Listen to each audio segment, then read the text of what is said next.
nights aren't the same like they were when you were the one driving my car, and now I just count the waves of our yesterdays as I go on the 101 highway, and it's taking me back to the start. We lost everything.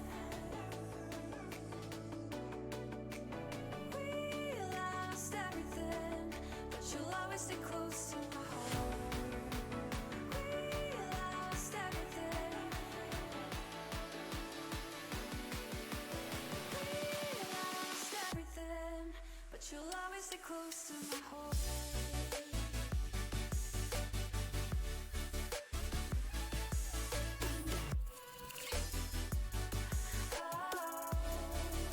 You'll always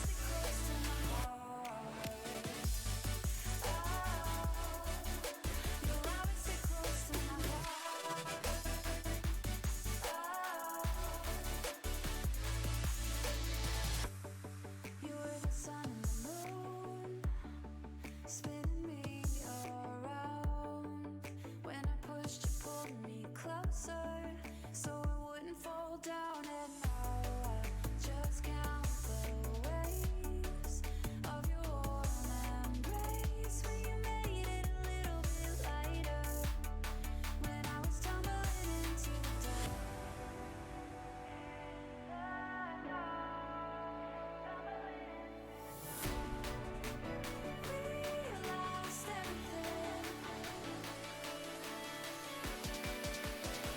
We lost everything, but you'll always stay close to my heart.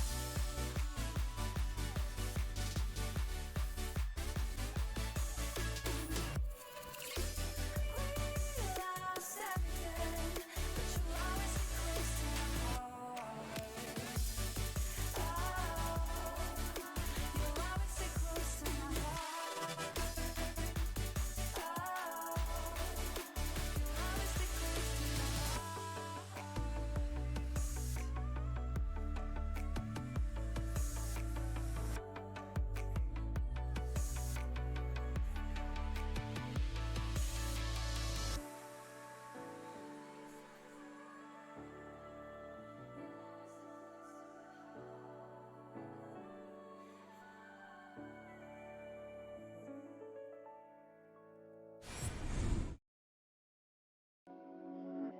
Well, I like watching corn. He likes watching it get shucked. Hashtag corn shuckers. Shuckers. Well, them damn corn shuckers. They at it again. Corn shuckers. Now they're shucking in the fields. Oh my god. Eat the whole bag at once. Yeah, Ooh, daddy. you gotta press the bottom of the bag and then jam it down your throat. So you're like kind of. I'm transforming to Transforming and rolling out. chocolate chibi. Dasani, they all kind of sound very Oh my similar. God. So, yeah. That was Good work. Sunny to see. that's a big reach. Nico Dasani. Nico Dasani. Legends of the Hidden Temple. Silver Monkey. Alright. Burger. Oh. Take burger. I'm gonna put cheese on it. Take. I'm putting cheese on it. Doesn't Ain't need that cheese. It does need cheese. Burger. Keep me started, please.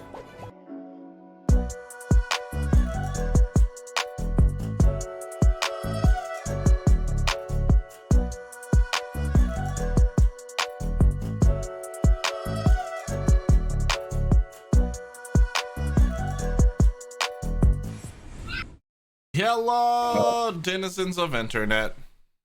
I'll be right back. Yellow. Oh, okay.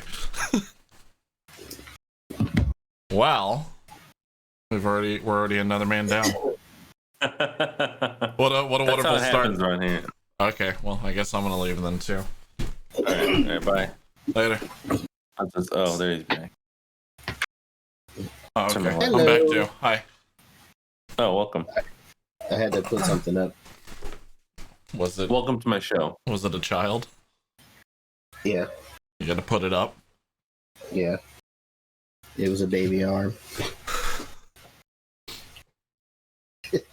Welcome to Anyway. Remnant Gamers. It's Sunday, Sunday. episode 57. The Unprotected Video Gaming Causes Claptrap episode, where we talk about that and other stuff as well.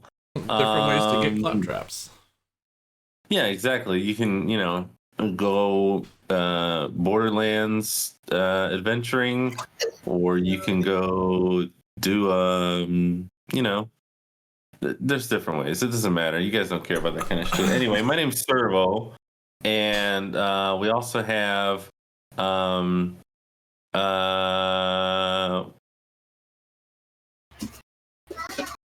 you what's blanking? Who's who? Jono. I know it's a really difficult name to pronounce. It's a little more Yeah. exotic than normal, so it's Right. understandable. Yeah. And then we got Moose? Is it no. Chibi? I think it's Chibi. Oh, Chocolate chibi. oh, that's right. The direct edition, also known as Chocolate Chibi. Also known as the erect position. That's Yeah. after dark. It's That's the after erect dark, yeah. position after dark. Unless you're talking about what was it? We're sure it's What was dark it yesterday? outside. Oh, I can't remember. Anyway, not a big deal. Riffing, and of course in the chat we already got Katie Cat in there. Who What's was up, not Kate? first. Heyo. No, Who was definitely not At least first. I didn't see Definitely it. What I saw was me typing first, and then Yes. everybody else afterwards. So As a matter of fact, Servo typed first twice before anyone else typed first. Mm-hmm. I don't know about. I didn't see that. I may have, but what I see is me and then everybody below me. He actually So- just has a macro that just every time he hits it, it just types first in every chat on Twitch, It does. Yeah, all at the same time. indeed. There's a lot of confused people out there that have been like streaming for 3 hours and someone just said first in their chat and they're like, who the fuck is this Servo? It's me. That's who I am. I'm first all the time, every time. It's a Servo. Mom said if you're not first, you're last. That doesn't even make sense. There's plenty of other positions. There's second, there's third. Alright, well, anyway, welcome to the Third, podcast. fourth, I probably said that when I was on PCP. I don't know. what time? What's going on, guys? How's everybody doing? How you feeling? I'm tired. I had a nap when I got home, so I'm doing pretty good now. I was tired before. I also partook in the nizity. It was very well done, if I have to say so myself. The nicety? A nap. The nap, yeah. Oh, okay. I'm not hip. I don't understand these Yeah, I was terms. gonna say, get with the slang, Jono. Jeez. Oh, I yeah, just- you didn't know? I don't know what the kids are calling it these days, man. Not hip. For shame. I'm old. No, you're not. I'm the youngest Fuck outta one in here. this room right No, now. Yeah, I was gonna say, get the fuck out of here. What? I'm old. What? If you're old, then you need to fight. I'm. If you're old, I'm legendary. Fight this man. I've achieved legendary status. I will not fight. I'm too old to fight. True. Yeah, I'm way too old to fight. I'm still spry I enough think to fight. I think you get to an age where you see fighting as pointless, and even if it's a life or death situation. I mean, if someone like broke into my house, I'd be like, you know what? I didn't want any of this stuff anyway. Just go ahead and take it. What about fighting games? I was gonna say, I can't even do fighting games. So I'm just like, Should Street Fighter just go ahead and hang up the towel? yeah, just- I they're kind too of old. feel like I kind of feel like at this point they need to put all of them into an RPG and just let it roll out for the next 60 to 100 hours. Oh man, I'd play the shit out of a Street Fighter RPG that plays like Right? the Dragon Ball GBA game. Like, just Ryu running around like Goku, just Hadouken. Hadouken.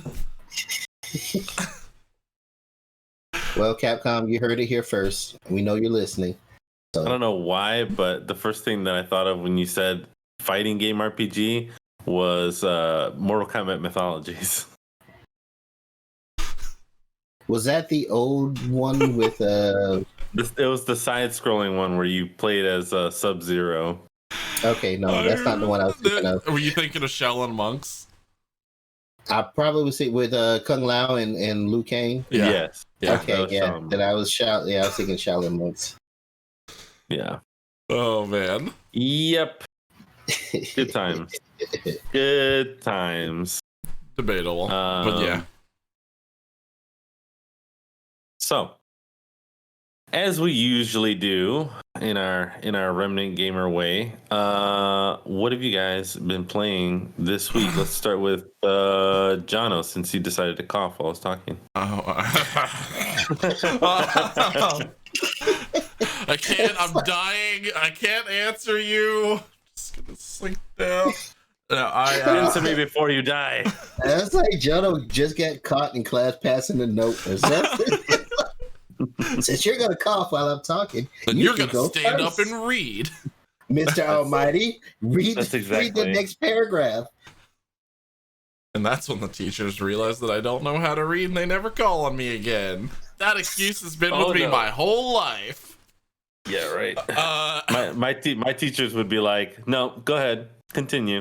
no, Everyone else remains silent. I would It'd drag be it like- on for as long as possible, and I would be on like one Oh, word yeah. for a minute, and it would be so painful that I would just basically wait out for the clock. Just wait I don't until believe the alarm would go off. Yeah, no, I don't believe you one bit. you should. Jono, You should. Jono I was a would- lazy fucking student. Jono would drag out the sentence as long as possible, and getting each word wrong. And he'd be like, "He," like, no, that's the. And it Fuck the up one teacher word trying to, halfway like, through the paragraph and go, no, I gotta start back over. Hang on. No. Dude, if I was your teacher, I'd be like, "No, continue reading, and don't worry, you'll be in this grade again next year, doing the same thing, because I'll still be here." You can't hold someone back for lack of reading as long as they pass their tests. that is so true. As long as they pass their test, that's all that actually matters academically. That I is mean, so- honestly, dude, that's not wrong at all either, because I used to sleep through all my classes except for Fridays when we did the test, and that's how I got through English class in high Yeah, school. I was gone for 75% of senior year and like showed up for tests and passed all of them, and that was it. Mhm. That's all I It's needed. good that way now. What do they have now? It's not FSAs or like the end of the year tests that they have. I forget Owls. what it's called. Something like that. The owls, when they just show up, the passer out. I literally had the discussion with a teacher where she was like, he can fail everything throughout the year, but long as he passes owls, then they're promoted to the next grade. So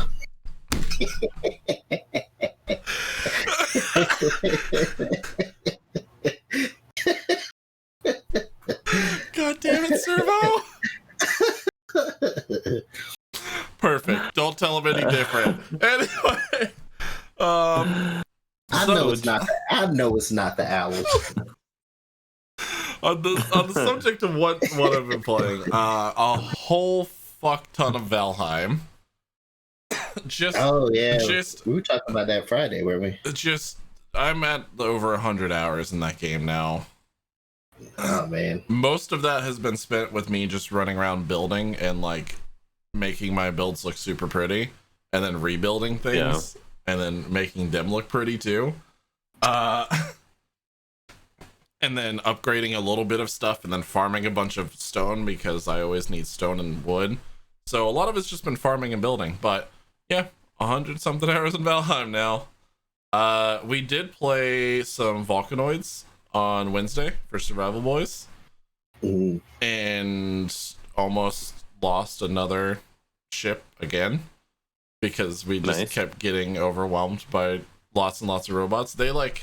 So they did a huge update that was a combat update, and they gave us like body armor, and they gave us a minigun and a whole lot of other stuff.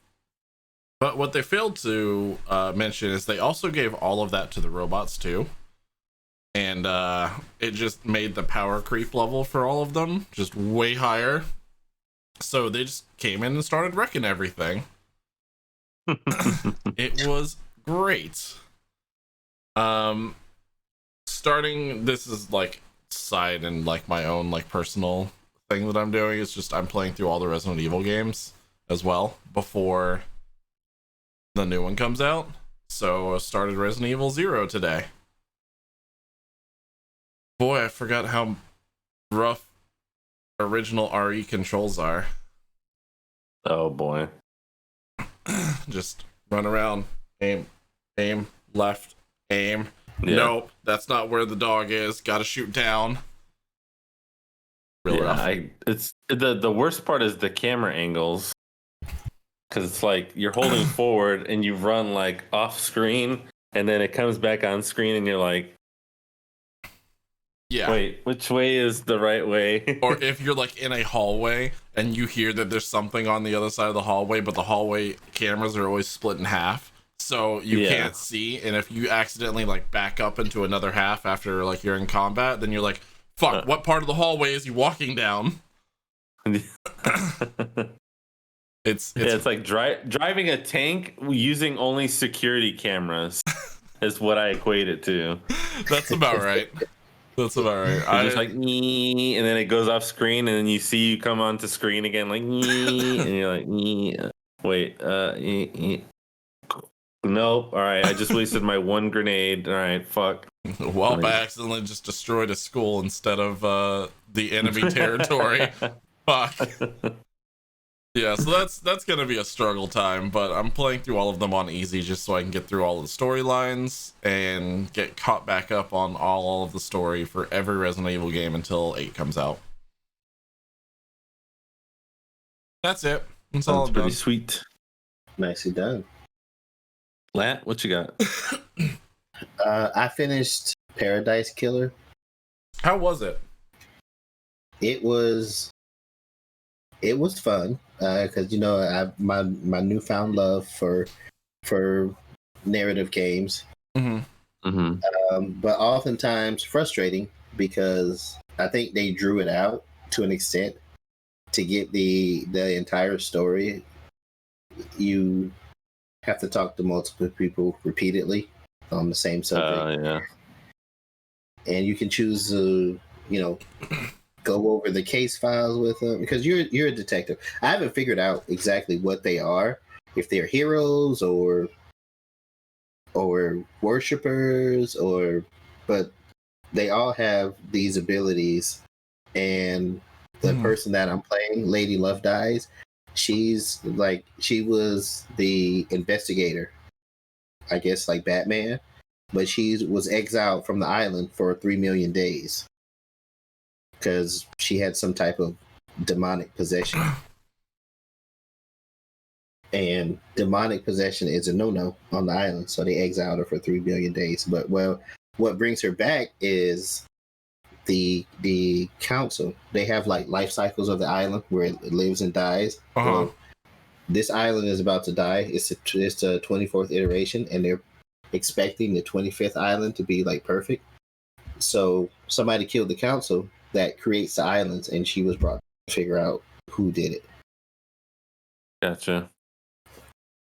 So, and it goes into. Cool. You said how many days she was exiled? 3 million.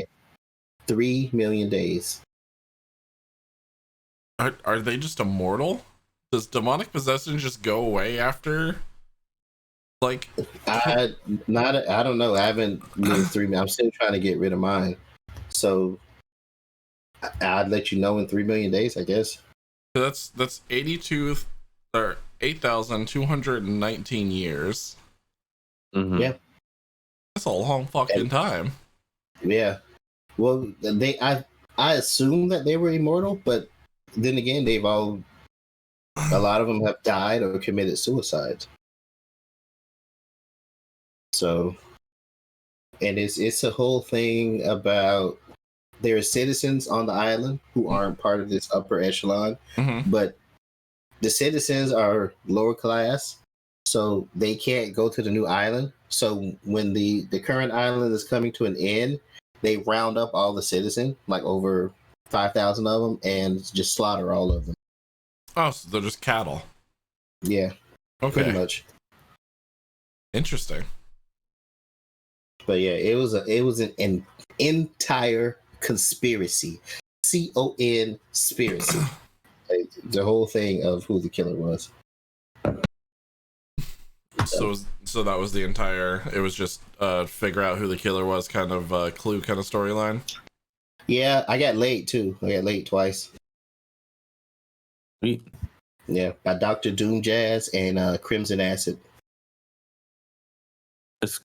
Which one's the one with that's blue with the 4 arms and the smiley face over its vagina? That's Shinji. He's a demon that's not supposed to be on the island. Yeah, he's supposed to be in a robot. No, demons aren't allowed on the island. So he's been, every time I run into him, he has a clue and he's telling me about the society and how things are wrong and all this other stuff and some of his favorite music. And I guess there's some type of achievement for finding, because there's a lot more of him on the island. But yeah, I was just trying to get through solving the case, and it is open world, but I mean, man, you get lost pretty quickly. So there's a lot of unlockables and 100%able like achievements and things. Yeah. Yeah, I like the way that game looked. It had like a very like vaporwave kind of aesthetic to it. Right. All the characters had like a really interesting kind of. There was like I don't know. I remember watching you were playing part of it, and there was like I think the main character was the one. She had like a red coat and like a heart like on her chest piece. And then there was like a red skeleton guy, and then I remember that blue demon guy. I think there was like a gold skeleton guy too. The gold skeleton guy was witness to the end. He stays to the very end to make sure the island dies, and then he's taken to the new island. Oh. Huh. That's an interesting job. Yeah. Yeah, I've seen some of the other jobs that they have, so. So yeah, it was quite interesting, quite a fun story. When I finished it was. Would I play it again? I don't know. Probably not, because of the length of time that it takes and the repetition of talking to the same people. I enjoyed Coffee Talk way more than I did this one. But I'm not sad that I played it. Cool. But other than that, the regular Apex. Back to the normals. Yeah. Always. It's season 8. I got to keep up with my dailies. That's true. Anything gotten better with Fuse at all? I still haven't played them. I don't know if I'll wait to the next character or what. Because the last two I haven't been interested in. Horizon and Fuse are the latest two that they added. And I'm not interested in playing either one of them. Loche. I mean, well, stick with what you know. I know, right? Well, cool. Well, I played a lot of chess. I don't know why I've been on such a chess kick. I think it has to do a lot with Jack talking about chess, and then I wanted to kind of play as well. So then he and I started playing, and then I don't know if he's still on the kick or not, but I definitely picked it up and started like really getting into watching videos and watching some streams and things like that. So trying to learn, not the basics, but like intermediate basics, I guess you could call it. Like, trying to remember some openings and like certain patterns and things like that. It's like, kind of the point where I'm at with chess. And I find it to be a lot of fun. One of my favorite things to do, honestly, is to just sit there not even in an actual game, and just play with like the like engine, and just like play a move and then see what the best move is for the next move. And I'll just sit there and play against the computer, and then I'll run it back, and then I'll change one move, and then I'll see like how that would have played out. And so like learning strategies. That's a lot of fun. Like yeah, basically for moves. just exactly just against the computer, just doing it over and over and over again. And like it's like an analyzation website that I found where it like you just pick a move and it'll sit there and like play through. I don't know how many games it's like calculating or whatever, but they call it like it's like 20 levels of depth. So I guess it's thinking 20 moves ahead. Mm-hmm. And it's pretty rad. And some of the websites even will let you look at every single move possible from that particular game state. So it's a lot of fun. It sounds like a lot to take in, but it's also like the best way to analyze and like learn how to react and how to do certain moves that'll cause other reactions, kind of thing. Yeah. And it's kind of interesting too, because if you look at a lot of like, there was one video that I watched this week that they were talking about people who cheat, and because just out of curiosity, I was kind of seeing like, okay, if someone was going to use one of these like bots to play, like how does that reflect on how you play? And the funny thing is that even like the highest level player, well, I shouldn't say the highest level, because the highest level, they're like at the level of, one of these engines. They could play against it. Yeah, but I would say someone who's just can like 1v1 computers. Yeah, exactly. So like someone who's like maybe a level below that, or maybe even a level below that, because I'm not even close to that, right? So if I'm sitting there playing and I'm picking the best move every time, right? Then that I'm using some sort of engine, because no human would ever do that. No human can realistically in 3 or 4 seconds or so choose the best move and plan 20 moves ahead. So it's kind of interesting to go back and look at games like that and think, if I can remember, this line of movement against the way that these guys play, it I don't know. It's kind of breaks my brain in a way, but at the same time, it's really fun to try and like build, that strength in your brain to be able to pull off some of that stuff the way that they do. Like if you watch like that Grandmaster Hikaru like play puzzles, just chess puzzles. It's just like click, click, click, click, click, click, click, click, click, click, click, click, and I mean he's doing 4, 5, 6 puzzles like in a row, just plop, plop, plop, plop, plop, plop, plop, plop, plop. And he talks all the time, telling you exactly what he's doing, and it's almost impossible to even keep up with. But that's how he thinks, and man, if I could do that, that would be fucking rad. Like I want to get to that level. That would be really cool. Yeah. Other than chess, I went back and started playing some Skyrim this week. Kind of a little addicted to Skyrim for a little while there, and of course last week, since we didn't get to talk about it, that's mostly when I was playing Skyrim. Also, we did Doom Eternal stream, and of course we had Smash Brothers this past week, so I did a little bit of like labbing with some of the characters to kind of see what kind of fun match types that I could come up with and things like that. So we didn't even get to talk about last week. We didn't even get to talk about my great fall from grace. I know. Nobu took the title from Jono. That was pretty epic. That match, I had a lot of fun kind of planning out that match with the cinematic and all that stuff that I set up ahead of time. That match was real good. Yeah, I really enjoyed that. I had the original One-Winged Angel theme, like from Final Fantasy VII, like PlayStation, playing in the background and stuff like that. And it was pretty rad. This week was honestly just as exciting, but it wasn't quite as cinematic or like it wasn't 2 Final Fantasy characters going against each other. But it was still a really good match. I think Mr. Question, who you guys both know, with his Joker character, he put up a pretty good fight, but unfortunately, due to honestly, it was like kind of a flub during this week we had stage morph turned on, so each fight had that effect where the stage would change. And usually during those stage changes where a lot of the characters would activate their final smash. And unfortunately, Joker twice had to use his final smash just to get back onto the stage.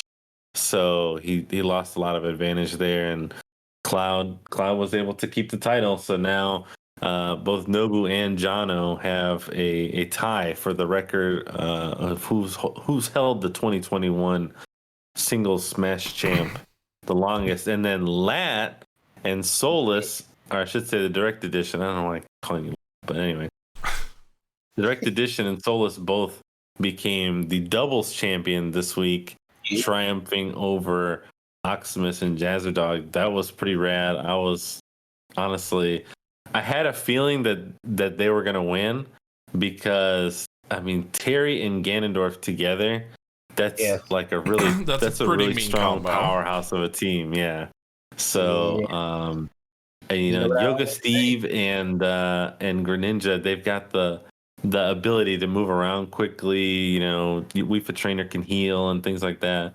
But against two people, and then the actual finish of that match was absolutely insane. Ganondorf basically uppercutted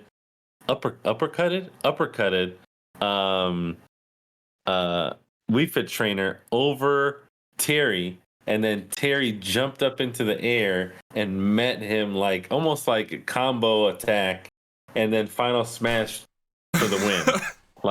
It was fucking wild. That's pretty beautiful. That was really it was dope. It was the equivalent to in WWE where they go under and put them up on the shoulders, and someone else comes off of the top rope. Yeah, exactly. Someone goes up on the top rope, and then the other person punches them up, and then the other guy grabs them and slams them down or something. I don't know. It was fucking wild. And then of course, Jono, this week you had the super spicy curry match, which was not only entertaining, didn't get to see it. Hilarious. Yeah, I meant to cut the highlights together last night, but I was too sleepy. So I have to either do that tonight or maybe tomorrow. But yeah, good shit all around. And then of course I've been delving a little bit deeper into Pokemon Sword. So I'm right in front of the first gym. We just stopped right outside. Oh, snap. Yeah, that's the next step. It's gonna be a good time. That's exciting. Yep. One day we'll just end Survival Boys a little bit early, just so I can come watch some Pokemon. I'm gonna be like, oh well, gotta get you a Pokemon. It's exactly 9:01. We've streamed for 1 minute. I gotta go.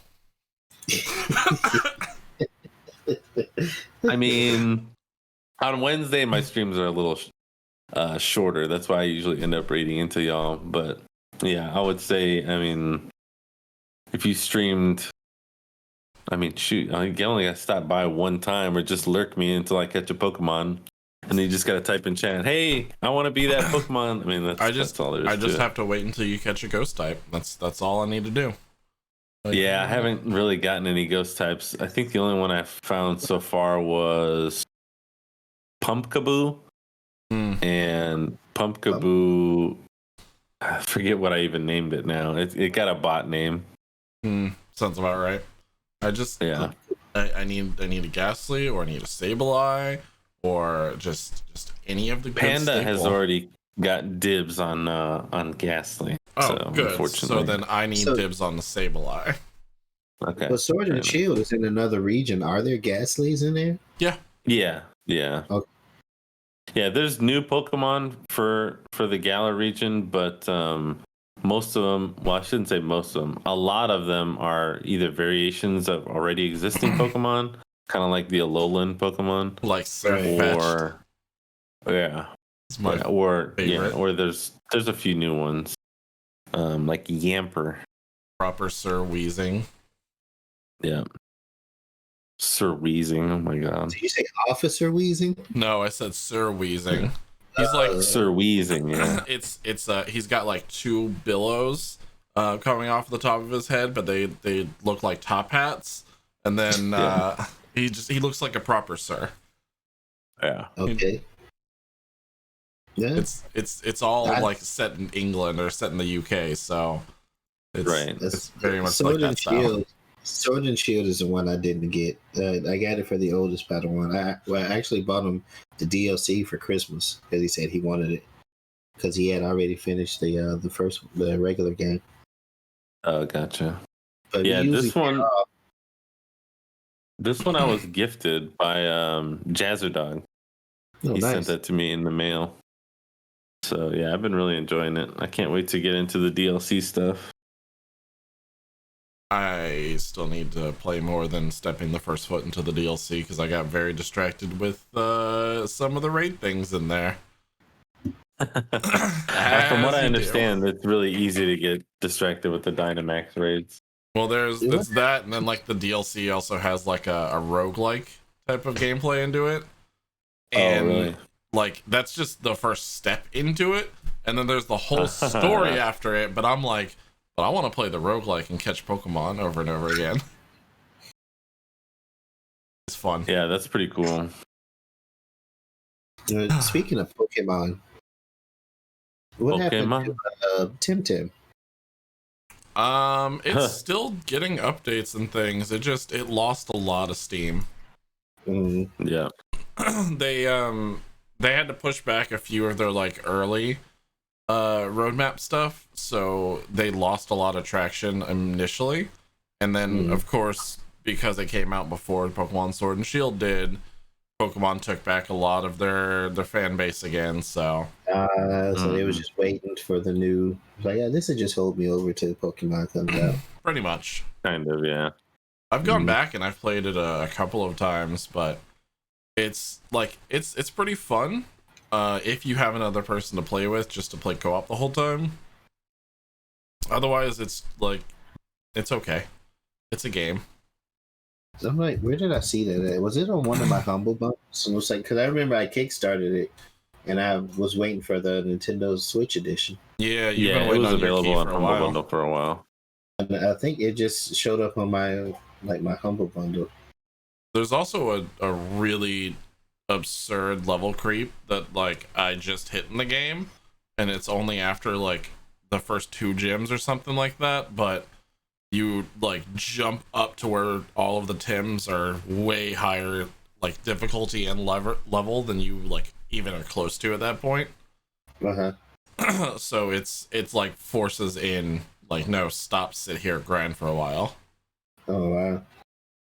Where Pokemon's really kind of streamline that process, where it's like you can grind for a while if you want to become like super overpowered, but for the most part you're kind of just going through until you get close to like end game.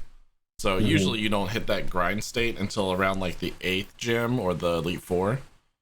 Temtem's like, no, you're gonna grind between each and every like gym battle. Yeah. Yeah, with Pokemon, I have a bad habit of, well, I don't know if it's necessarily a bad habit, but I have a tendency to not want to move forward until all of my Pokemon are the level of whatever Pokemon I'm fighting right now. Yeah. No, that's a very fair, like, and that's what I do a lot of the time, is I'll be like, okay, what's the actual level of the area? Cool. That's the goal. Everyone on the team up to that level or higher. No, I'm not talking about the team. I'm talking about all of my Pokemon. Oh, so you go through like the whole box and everything? Yes. Oh boy, Servo. That's a lot of work. All the Pokemon. Yeah, it is. And that's the reason why it takes me so long to play Pokemon games. But yeah, I like to have all my Pokemon leveled up. I mean, there's nothing wrong with that. Yeah, I just get my 6-man squad, and whoever's lowest, I like move them to the top, so they come out first, so I can keep them all at the same level. But once I'm able to beat that gym, I power through it and move on. I fucking slingshot people all the time. I'm like, okay, well, you're level 30 and this gym is level 80. Guess what, buddy? we're putting you in here.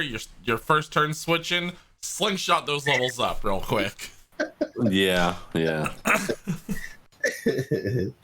It does take a little bit longer when you do it that way, but at the same time, it's it's fun to use all of the Pokemon that you're getting at the level that you kind of get them at. You also get a lot of like use and like learning how those Pokemon specifically work. So it's it's a pretty big benefit the way you do it. Yeah.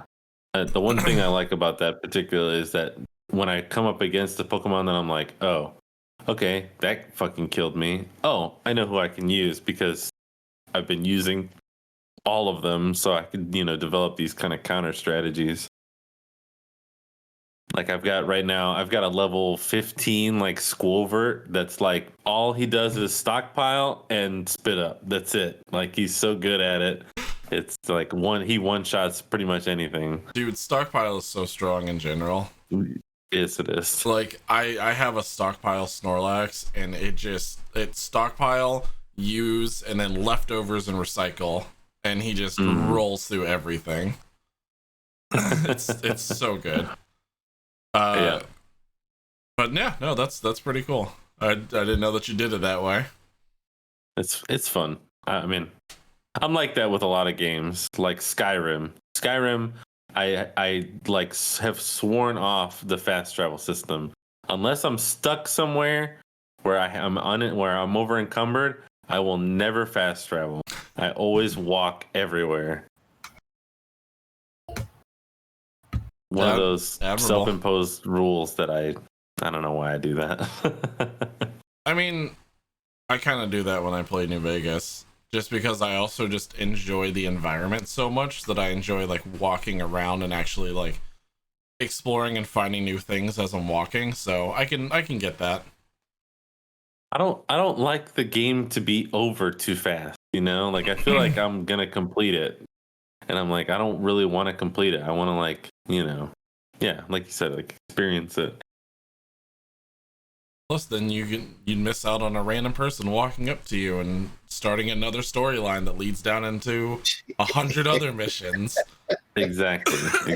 I have to do everything.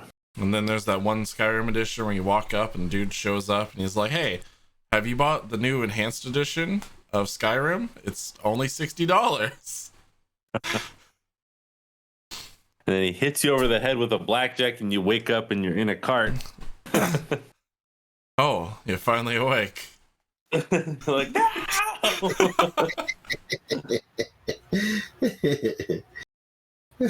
Sorry, big stretch. All right. So, speaking of being attacked, actually, wait. Before we move on, since we were talking Pokemon, has anyone gone off and gotten any of the Pokemon anything yet? I did. I currently have 4 unopened packs with me right now. 2 are just packs. Well, I'm not opening these ones very specifically for a little while at least. These ones I might don't do the. These ones I don't I'm do not. the card thing. I didn't go and buy them specifically. I wasn't like some of these other people who've been. I've been on the kick, so I've been like we're trying to like declutter. So a lot of stuff. So I've been finding a lot of older stuff. I found my 1993 Marvel trading cards, and I was like, oh shit, damn, these are awesome. So I went around to like the sports cards places this weekend to see if they do like any current ones. I wasn't trying to sell them. I'm keeping those bitches, and they've all been sold out.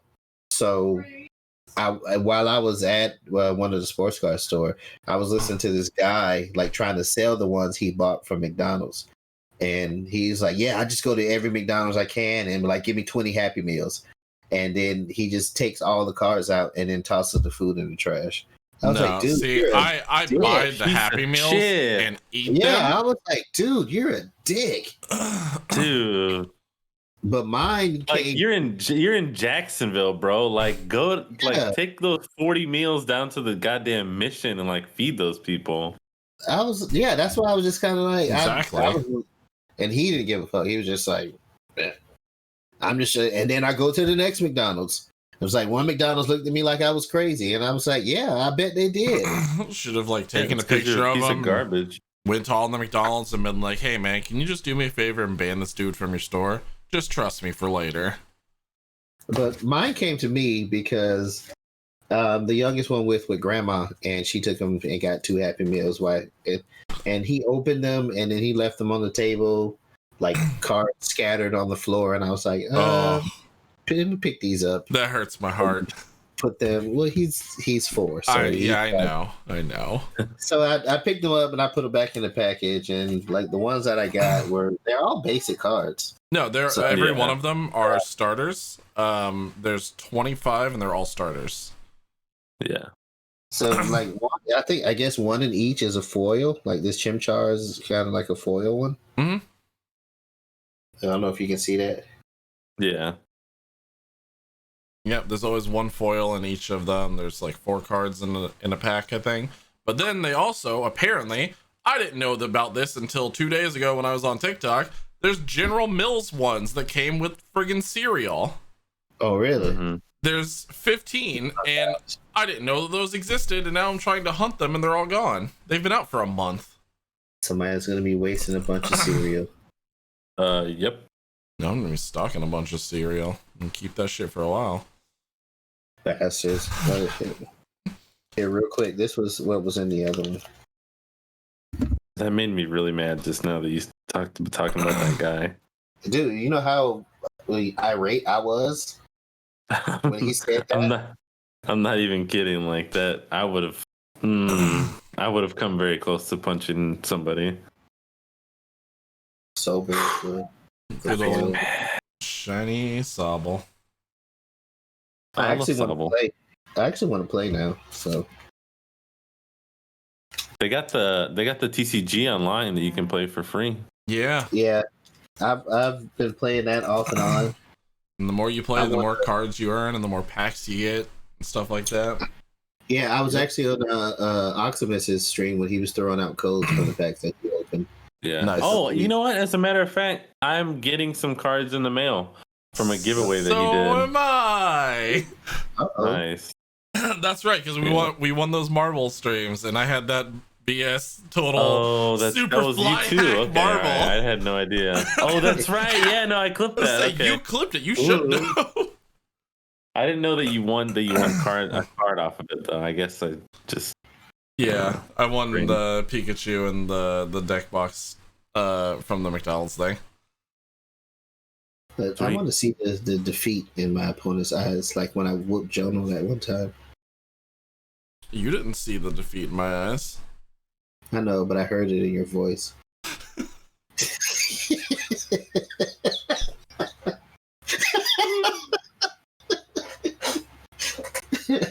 Oh boy.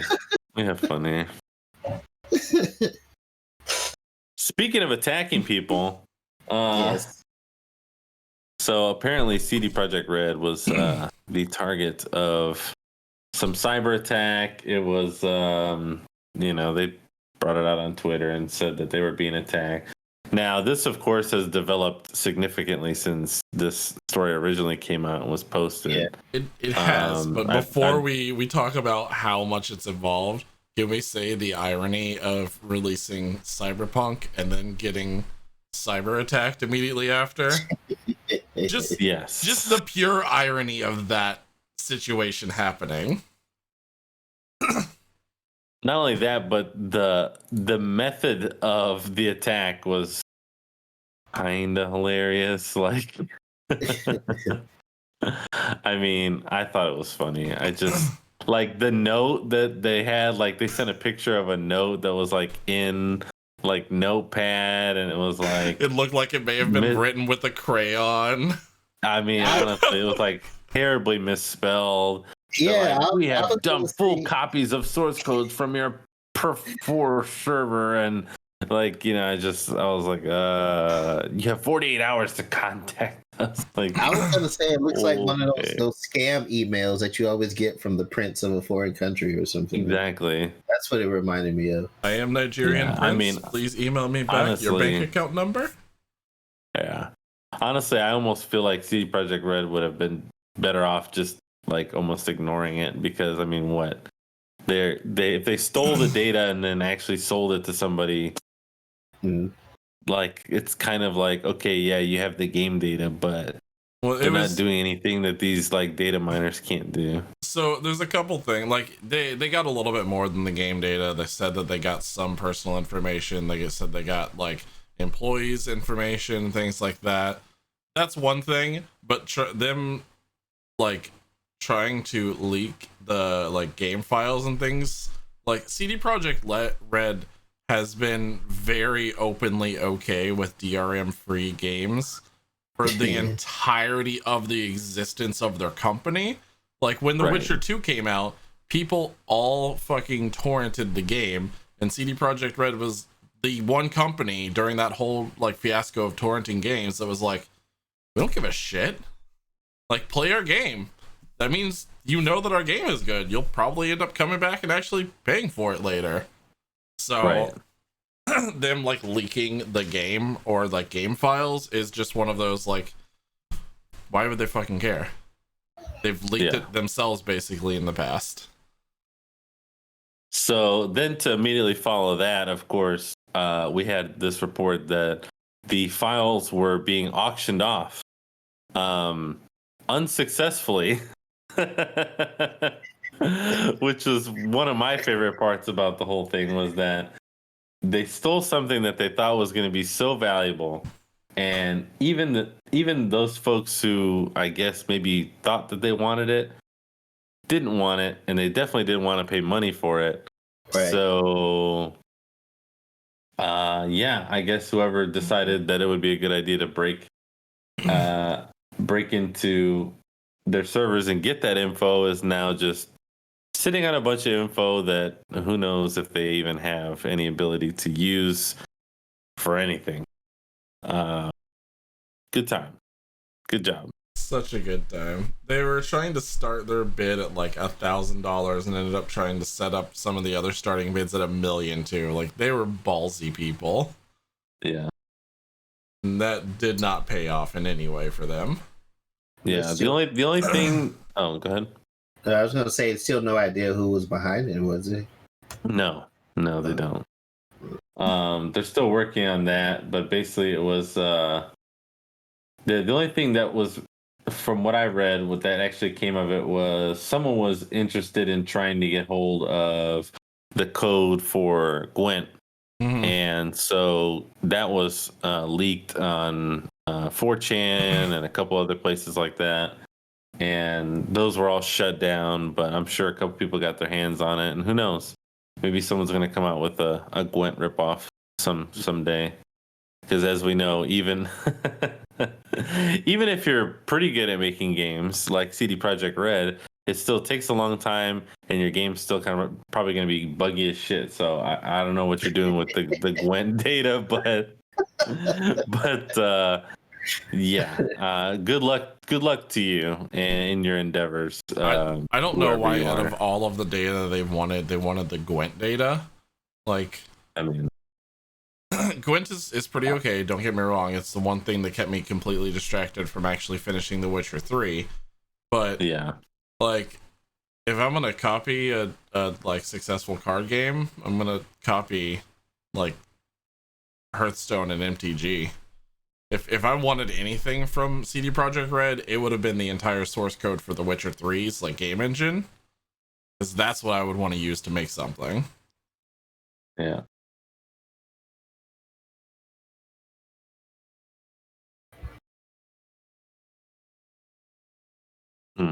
Hackers just failing at their job. I mean, what are you gonna do? If you've seen most people play Cyberpunk, then Point at them and you laugh. understand the level of hacking that's going on with some of these people. Yeah. I just feel like if they did actually find out who was behind the hack, they would more or less just point at them and laugh socially. They would just blast them online and have every single person blast them, and it'd be great. It'd be the greatest drag through the mud ever. Pretty much.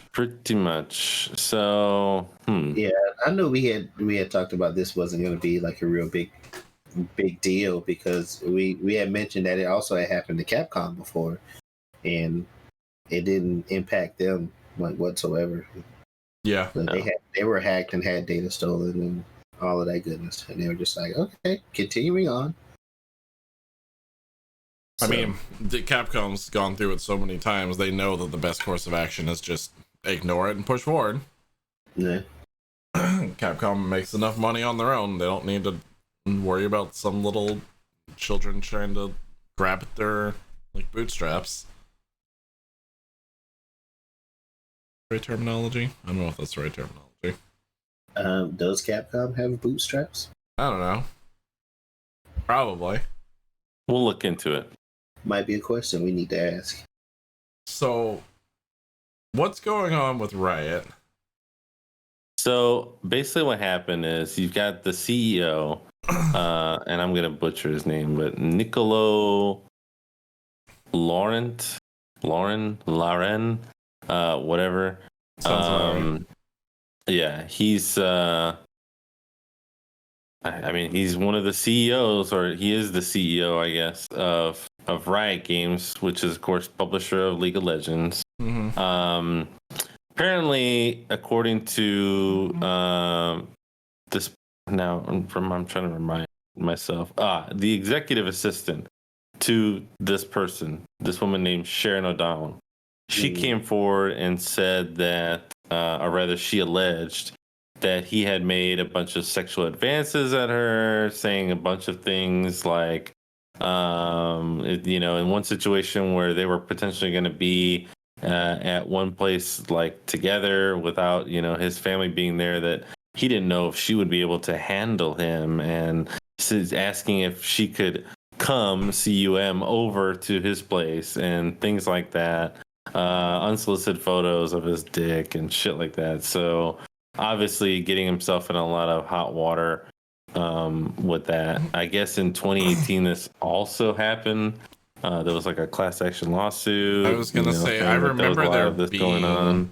some of this before, specifically with Riot a couple years back. Yeah, and this happened within Riot. It was like not just the CEO, but it was like a larger overall HR investigation going into a few different people's like lawsuit against them with like sexual allegations.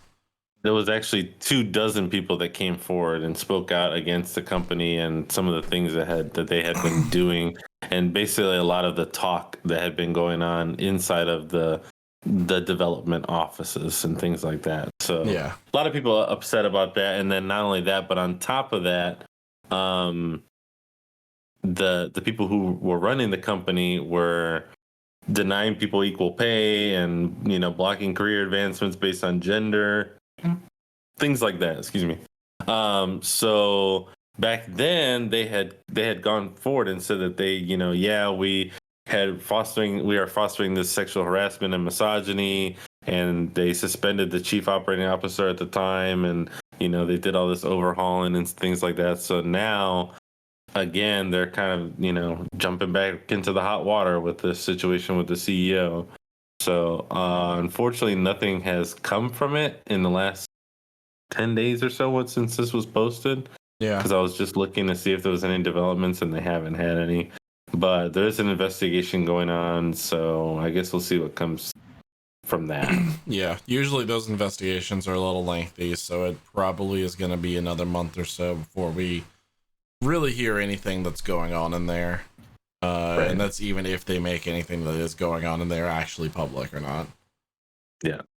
So should be interesting to see what comes of that. I mean, honestly, League of Legends, I mean, everybody knows that game is toxic as fuck. So, I mean, it doesn't surprise me that the developers are... I was going to say that. It kind of makes sense. The toxicity starts from the inside out, so... Yeah. Now, if you had told me that the developers of Minecraft or something at Mojang were having sexual harassment allegations, then I would be confused. But... yeah. That would be very confusing.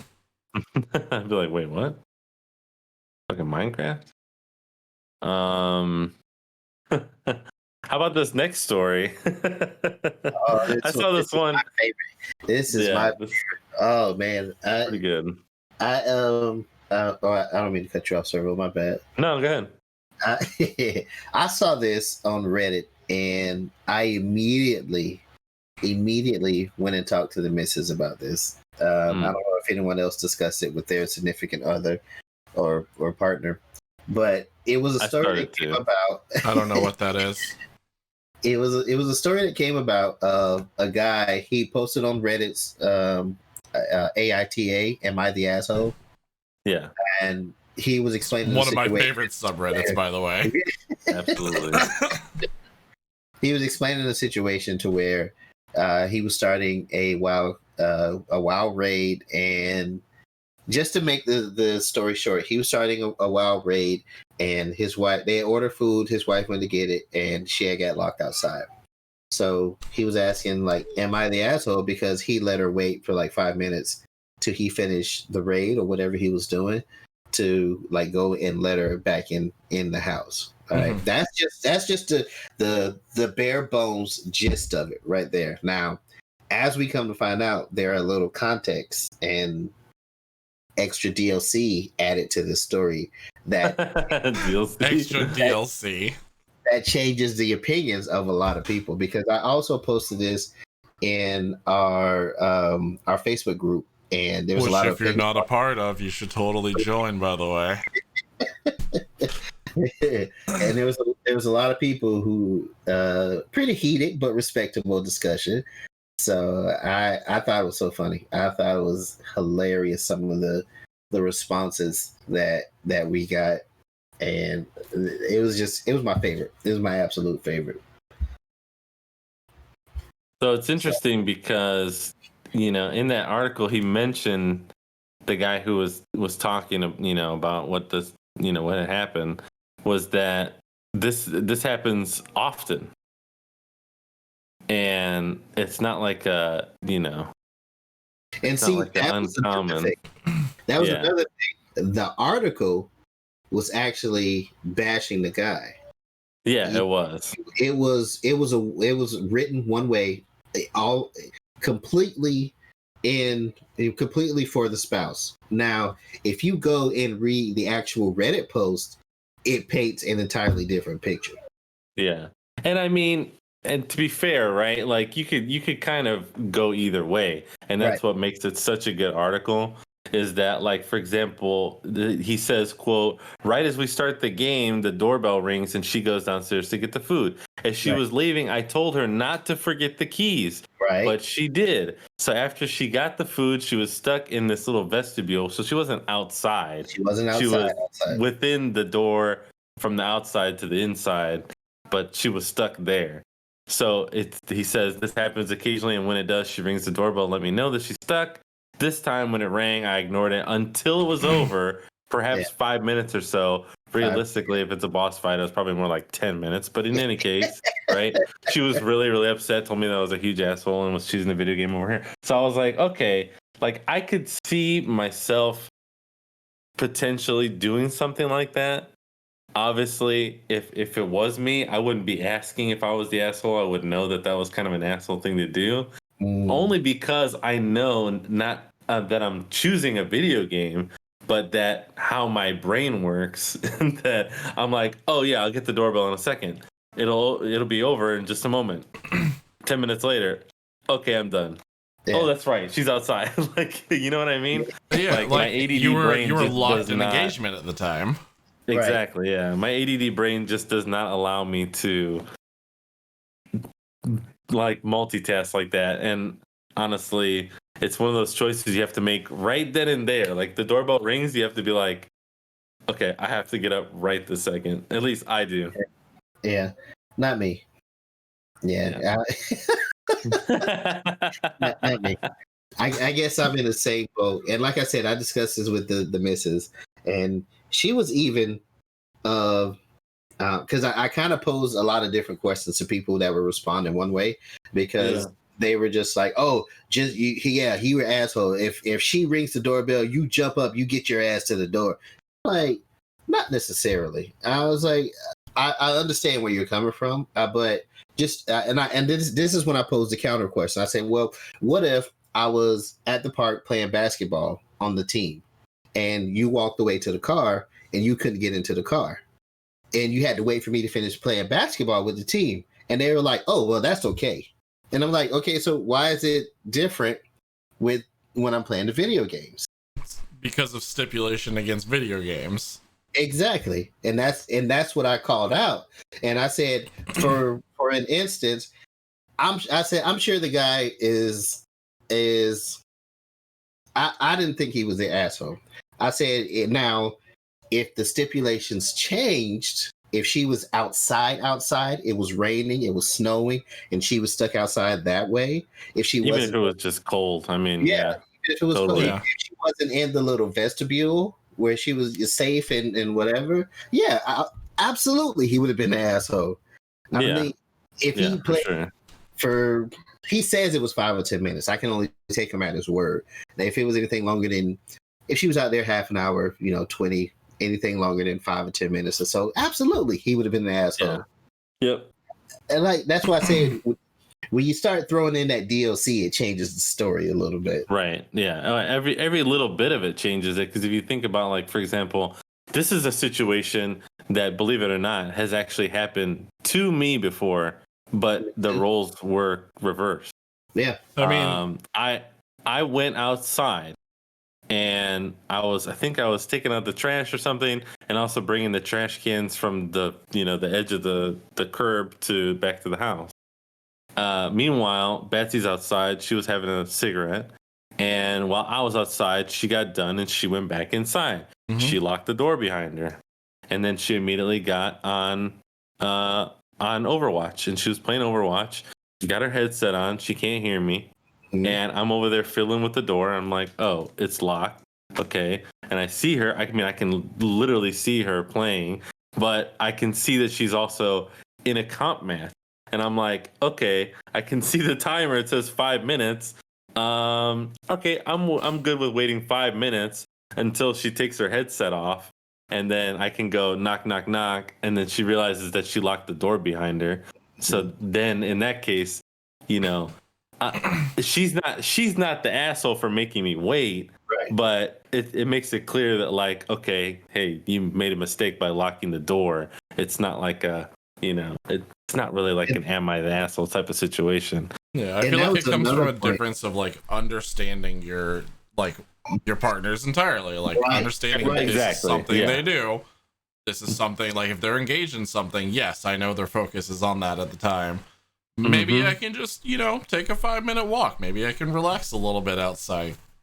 I did. Okay. I mean, I had my phone on me. I just pulled out my phone and I was like, okay, 5 minutes later, okay, hey, knock, knock. And then she's like, I'm sorry, I locked the door. No big deal. Done. That was the point I was trying to get across. I mean, even if it wasn't video game, I had to wait outside because Tammy couldn't open the door. She had her hands in something, or she was cooking, or whatever it was. She couldn't let me in, and I was just like, okay, I chill out here and wait.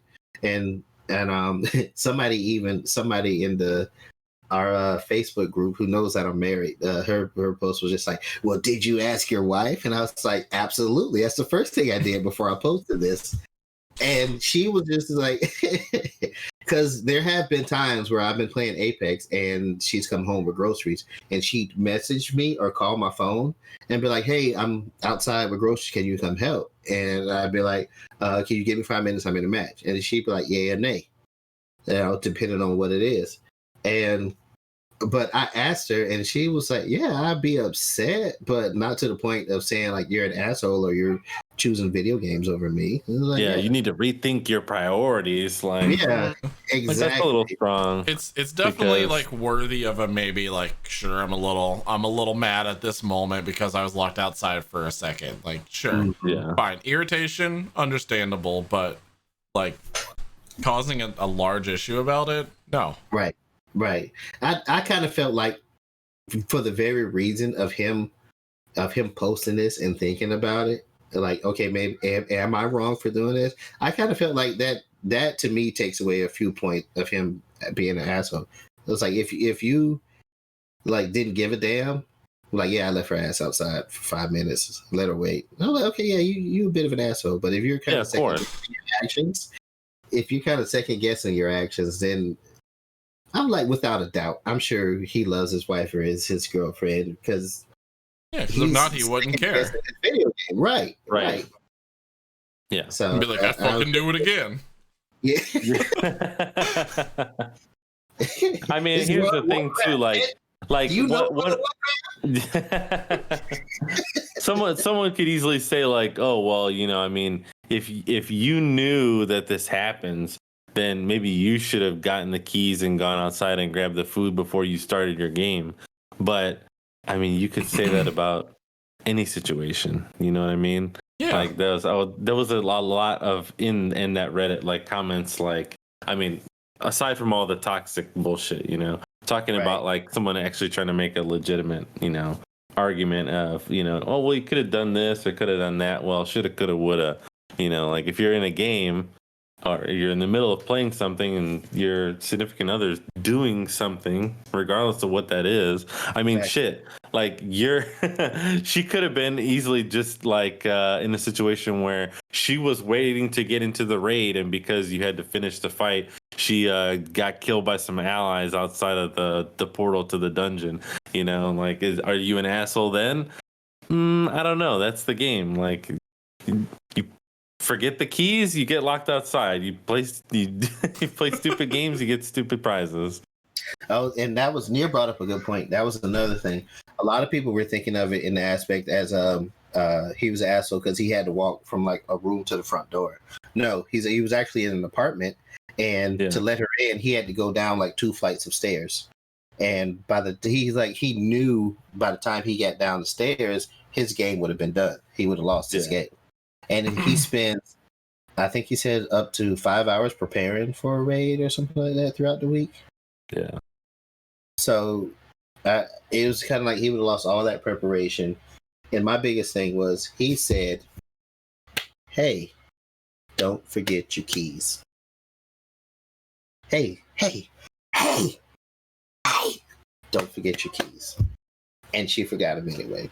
I mean, but is she not gonna... that there's grounds for her to stay outside, but after this situation, do you think she's gonna forget her keys again? Yes. Have you met people? I have, but they do this kind of shit all the time. I have faith that some people learn at least small things like this. I guarantee that this gentleman, when he's not playing games and she's doing something, also forgets the keys when he goes to get the food. I've gone to the grocery store without my wallet before, loaded up a full fucking cart, gotten there, scanned everything, went to pay, and went, oh no. Yep. And pull then your wallet out and you go. I get so incredibly embarrassed that now I have to make sure before I leave like my house at all times that I have my wallet on me. Like, you know, you could just ask him to hold that stuff till you go get your wallet. Yeah, that's what I do. That's what I have done. But still, like she should learn now, right? It's not to get embarrassed about. With them working in the grocery store, they see it several times. That doesn't mean that I'm not embarrassed. That doesn't mean that it's not an embarrassing situation. It's not an embarrassing situation. It's just like, oh crap, I forgot my wallet. Can you hold this so I come back? Can you put this to the side? And they're like, yeah. I don't know. I equate that to me getting to the store and realizing that I don't have pants on. That's about the level of embarrassment that was. That's not embarrassing either. That's not embarrassing either. I have questions and I don't want answers. Is that I don't ever go to the store to get like tons of things.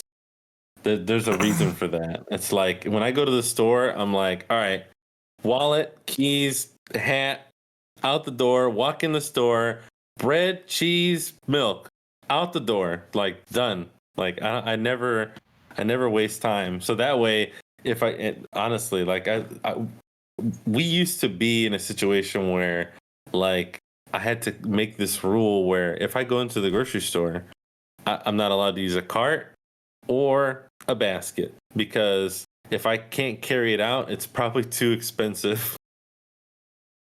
I used to just only get the groceries that I could carry in my hands, and then that's what I would get, and then I would leave.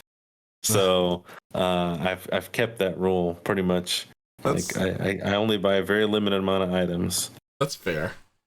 That's pretty fair. But I also like will randomly go in like spurts, and I'll also get things for dinners for the entire week. And be like, okay, this is prep stuff for the entire week's worth of food, and then I don't have to worry about this for a little while. I don't plan ahead like that. I buy all my groceries at Dollar General. I just, when I saw this article, Even I knew planning absolutely ahead, I still forget things all the time. Yeah. I knew absolutely they were blasting this guy, because the first sentence was, a guy left his wife outside without keys. Without keys is highlighted, to play World of Warcraft. Right. Like, yeah. It's damning him from the opening sentence. Yeah. Gamer leaves what wife was the starving. man faces backlash after choosing video games over his wife? Yeah. Reevaluate your priorities. Did he really though? I'm like, sir, my priorities are just fine. So Yeah. the one thing I couldn't speak on was that some people were commenting that it's more than 5 or 10 minutes that she was outside, because a raid takes longer than that. It definitely does. And even though he says he's only done this, they've never argued about this before, and this is the first time. They were like, he does it all the time, and I was like, we don't know that. The only thing we can do is take him at what he's written. And they were like, no, I know how World of Warcraft works, and he's definitely the asshole, because it takes longer than that. And I'm like, but I don't. So that's the only thing I have to go off of is what he wrote. It heavily depends on if he's saying that it takes a long time to prepare for a raid, first of all, he's definitely playing classic. So based on that assumption alone, I can tell you that the raid battle, it heavily depends on the boss. Are we talking about multiple bosses? Are we talking about the whole raid? There's also like cleared portions, like you can clear and then stop for a second. Yeah. So I would say it's highly likely that he could do something for 5 minutes that was important for him to be engaged for that full 5 minutes and then stop. That's entirely possible. Yeah. Yeah. I just didn't feel like he was the asshole, so I threw in some counterpoints, and my whole point was it depends, and it takes a bit of mutual understanding from both parties. So the whole thing I was trying to like drive into the conversation. Right. And to add to that, I would say that if you guys are out there and you're playing World of Warcraft, don't jeopardize your relationship over one raid wipe. Just get up, go do whatever you got to do in real life. There was a story in the past where I think it was someone was streaming. They realized that there was a fire in the room. They finished the boss fight and then put the fire out on stream. I wish I could find it right now, but I was looking. I can't seem to find it. But they put the fire out, right? Yeah, they put it out. They cleared the first task and cleared the second task, which means that they must have gotten fucking godly loot. But here's the key though, was how much more damage was caused by finishing that raid or whatever he was doing in WoW. Exactly. Where he could have been like, oh shit, fire. And then right. Because I've seen fire and that shit spreads quick. And the answer is a lot. It was a lot of damage. It was not good. Yeah. Again, play stupid games, win stupid prizes. You can't call the insurance because now you have video proof that you were causing negligence. Oh, fire! Oh no, don't worry. I just don't have to stand. But as long as I don't stand in it, we're good. They hold it up in the court. Sir, was this you that said this? Like, oh shit, where all this damn smoke coming from? Hold on. Oh, God, when they add all these realistic effects to the Ragnaros raid. Oh, man. yeah, I can't wait for that to be a thing. That would be badass. Completely different topic. Yeah, no, we go from talking about this man's relationship to the world's relationship with Pedro With Pascal. this other man. Yeah. Now, I haven't played The Last of Us, either of them. I've Nor seen a I. lot of it, and Yeah. it's really pretty badass. I've been watching Rob Teachers play it, as a matter of fact. I love And, both games very much. As a matter of fact, I even owned one of the games at one point. Never opened it, sold it to a game store new, and actually no, they didn't take it back. I had to open it. Yeah, I was unwrap gonna it, say and you then would have sell had it. to have made it pre-owned to sell. Yeah, good times. But I'm excited to see this HBO series of Last of Us. I think that sounds awesome. I hope it's as cool as it sounds, but with this guy in it. I don't know. What do you guys think? The way that The Last of Us, the storyline in general, and the reason why it's one game of the year every time that The Last of Us game's released is specifically because the story is so good. It's written in a way that's like completely different than any other zombie type of post-apocalyptic storyline is. It's like, hey, guess what? This is a realistic thing. You know, cordyceps, they actually control ants and evolved in the last year to now control spiders. But in this storyline, cordyceps evolved to control humans, and now humans are brainless zombies trying to infect other people and make them into zombies. And then the entire world falls apart because no one's prepared for that, because that's a really how do you fight spores that are in the air? Like this.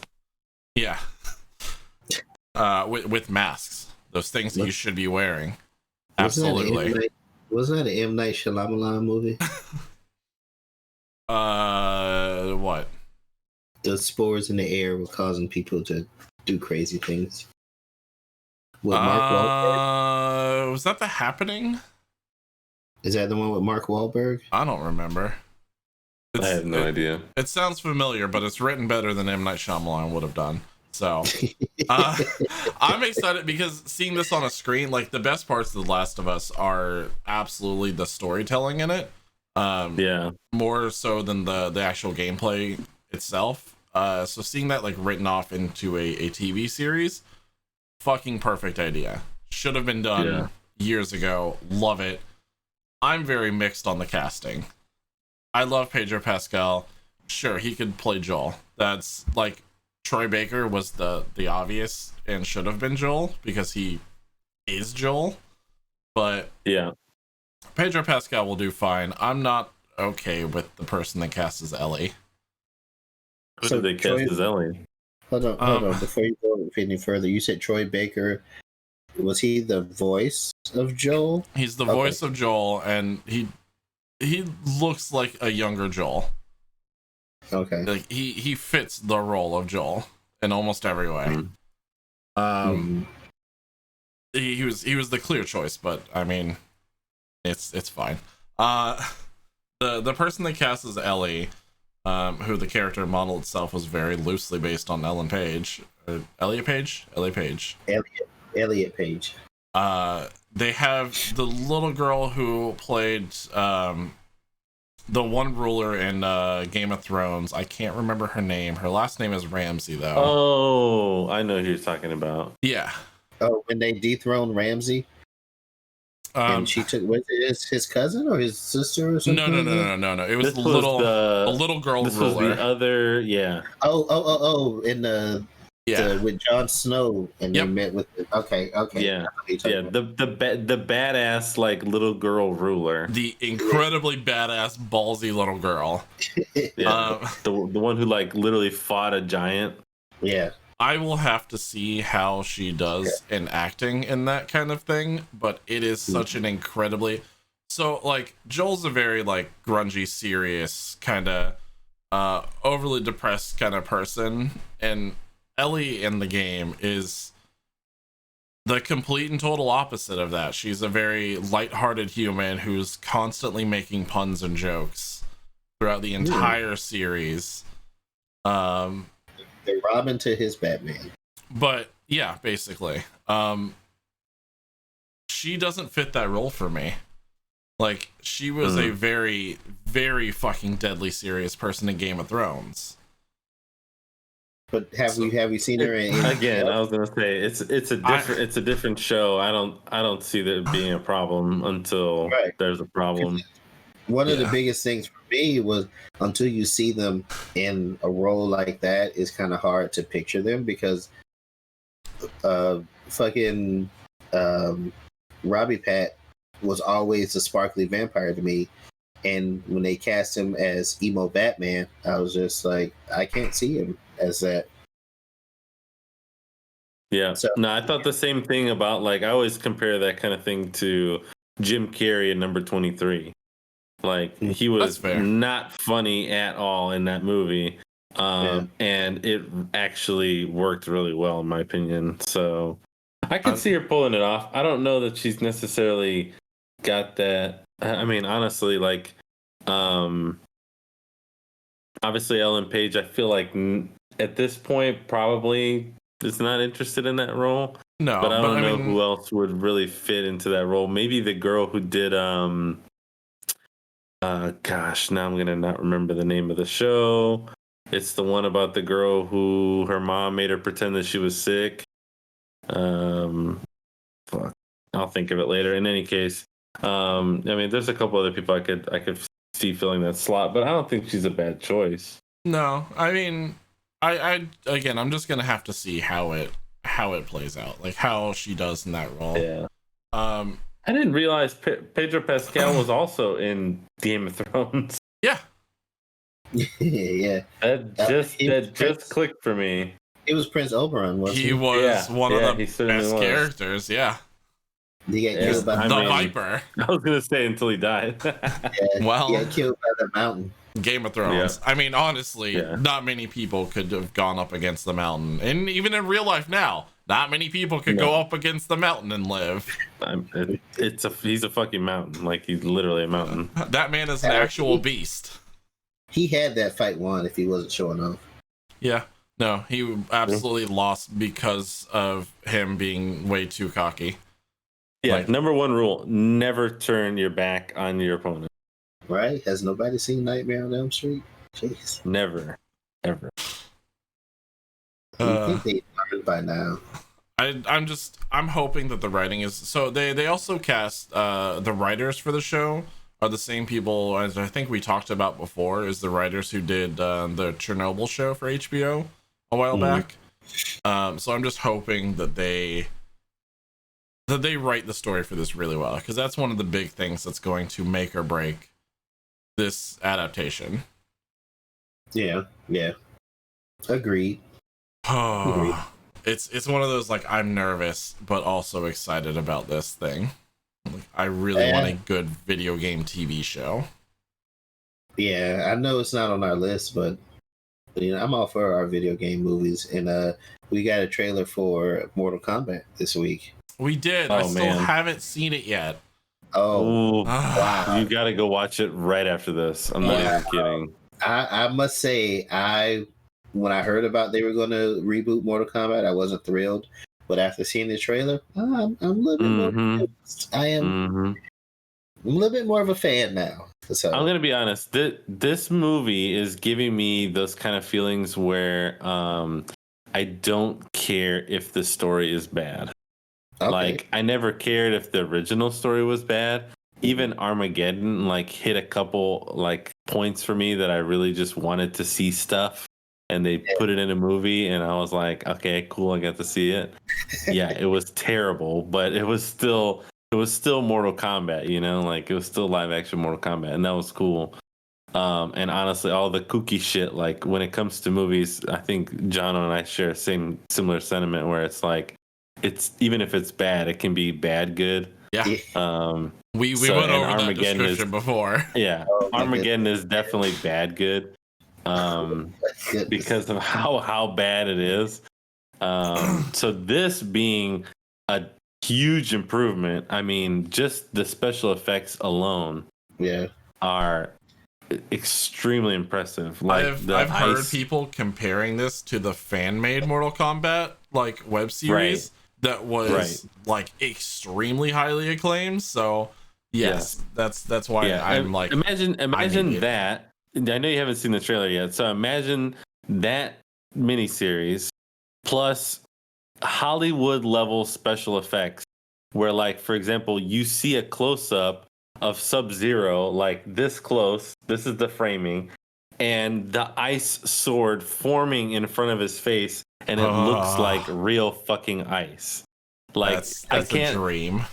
I can't tell you how much like special effects YouTube videos that I watch, like Quarter Crew and shit like that, like constantly how much they talk about like how difficult it is to achieve some of that stuff, and doing ice that looks good is not easy. The part that did it for me, Servo, was when he was fighting some type of soldier, and he fired the gun and he like froze the shot, and you see the bullet like freezing and still moving. It's like, oh my god, that looks phenomenal. I fucking love Sub-Zero, so having really good Sub-Zero stuff is like you're making my pee-pee a little hard. Just the trailer alone, I can tell you that there's at least 3 scenes that are gonna put you probably, if not at the edge, over the edge. One of my favorites is where I forget who he's exactly fighting, because at that point they're kind of cutting back and forth between different scenes. But there's a scene where he's hitting someone behind him, and as he hits them, he steps on the ground and the ice goes across the floor and up into a wall. And it's not just an ice wall. It's not just an ice wall. It's a spiky ice wall where all of these spikes are coming out of it, like, and then the guy goes like that at it, and then it cuts away before he hits it. It's Jono, you gotta go see. You gotta go watch some more trailer. It was good. It was really good. Yeah. So I want him to be able to do like the ice substitution too, where he like shadow clones himself with the ice and steps back for a second. And I want good Sub-Zero. I'm more particular about my movies than you guys' kooky bad good rating scale. We'll teach you. Don't worry. You just wait for bad movie night. You wait till we watch Suburban Sasquatch. No, it's okay. I pass. Thank you. I mean, I appreciate the invite, but but this one right here really did it. I kind of got to agree with Servo. I mean, even if it's a bad movie, just from seeing the trailer and the effects, I think it'd be okay. Yeah, I mean, honestly, if you give me special effects and action, and at least a coherent beginning, middle, and end, I don't care about. I won't notice the inconsistencies in the story. I don't, plot devices, fucking MacGuffins, and all the shit that people complain about. I don't fucking care. Like, go wild, go crazy. I'll enjoy every moment of it. That reminds me literally of a fucking TikTok that I saw last night where a dude, because I really love the Meg, and he was talking about the Meg and was like, listen, if you haven't seen this movie, it's one of those movies where it promises exactly one thing, and that's the only thing that you need to know going into this, and that's Jason Statham is gonna fight a big ass fucking shark. Yes, yeah. and they deliver on it. Sometimes you just want to see what you want to see, you know? Yeah. Like going into a Mortal Kombat movie, I want to see some cool fucking fights. That's all I want to see from a Mortal Kombat movie. Absolutely, yeah. And how did that go for Jason Statham? Oh, he fought a big ass fucking shark. It went really well. Listen, if you want to watch the Meg, I own the Meg, and I fucking love that movie. Sure. Let's ask Ashnichrist if she wants to watch the Meg. I was just about to say, talking about things that went really well and the things that didn't go so well. we unfortunately have this event that has occurred with Ashnichrist, Yeah. which, by the way, I haven't has not gotten to catch up on this drama because I've met Ashnichrist a few times, and like I used to follow her a lot. Ashnichrist, by the way, has not posted anything on Twitter in the last 10 days. And the last thing that she posted was related to this thing that happened. And essentially what happened was somebody who has been very close to Ashnichrist and her Stream Coach Academy, I believe is what it's called. Yeah. I'm trying to keep looking over here. Yeah, it's Stream Coach.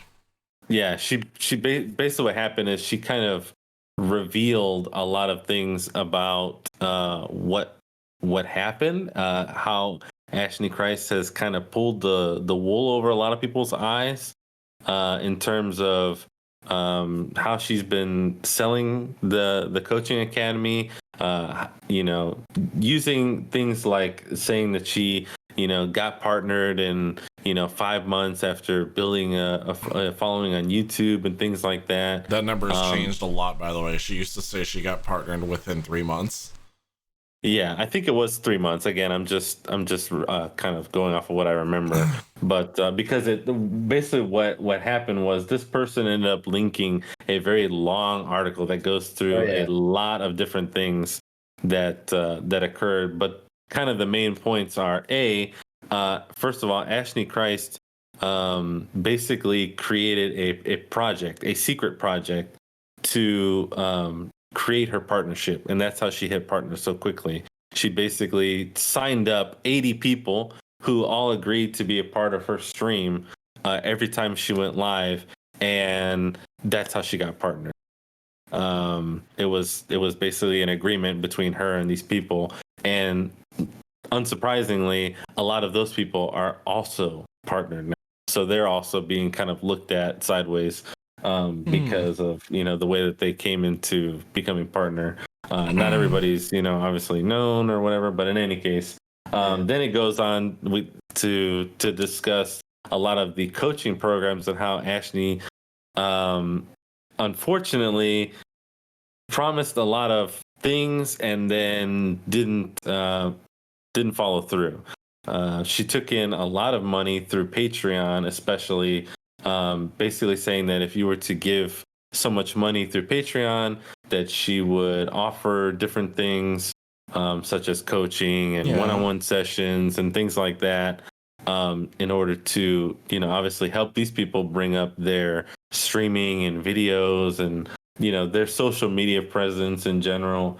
When it turns out that what she was really offering was coaching sessions via stream. So basically, if you wanted to cash in on what you had paid for, you essentially had to show up and watch her stream and hope that you could get into a queue to get a stream review or things like that, which she's been doing in the past. It's the Jerry Springer, Dr. Phil kind of treatment thing.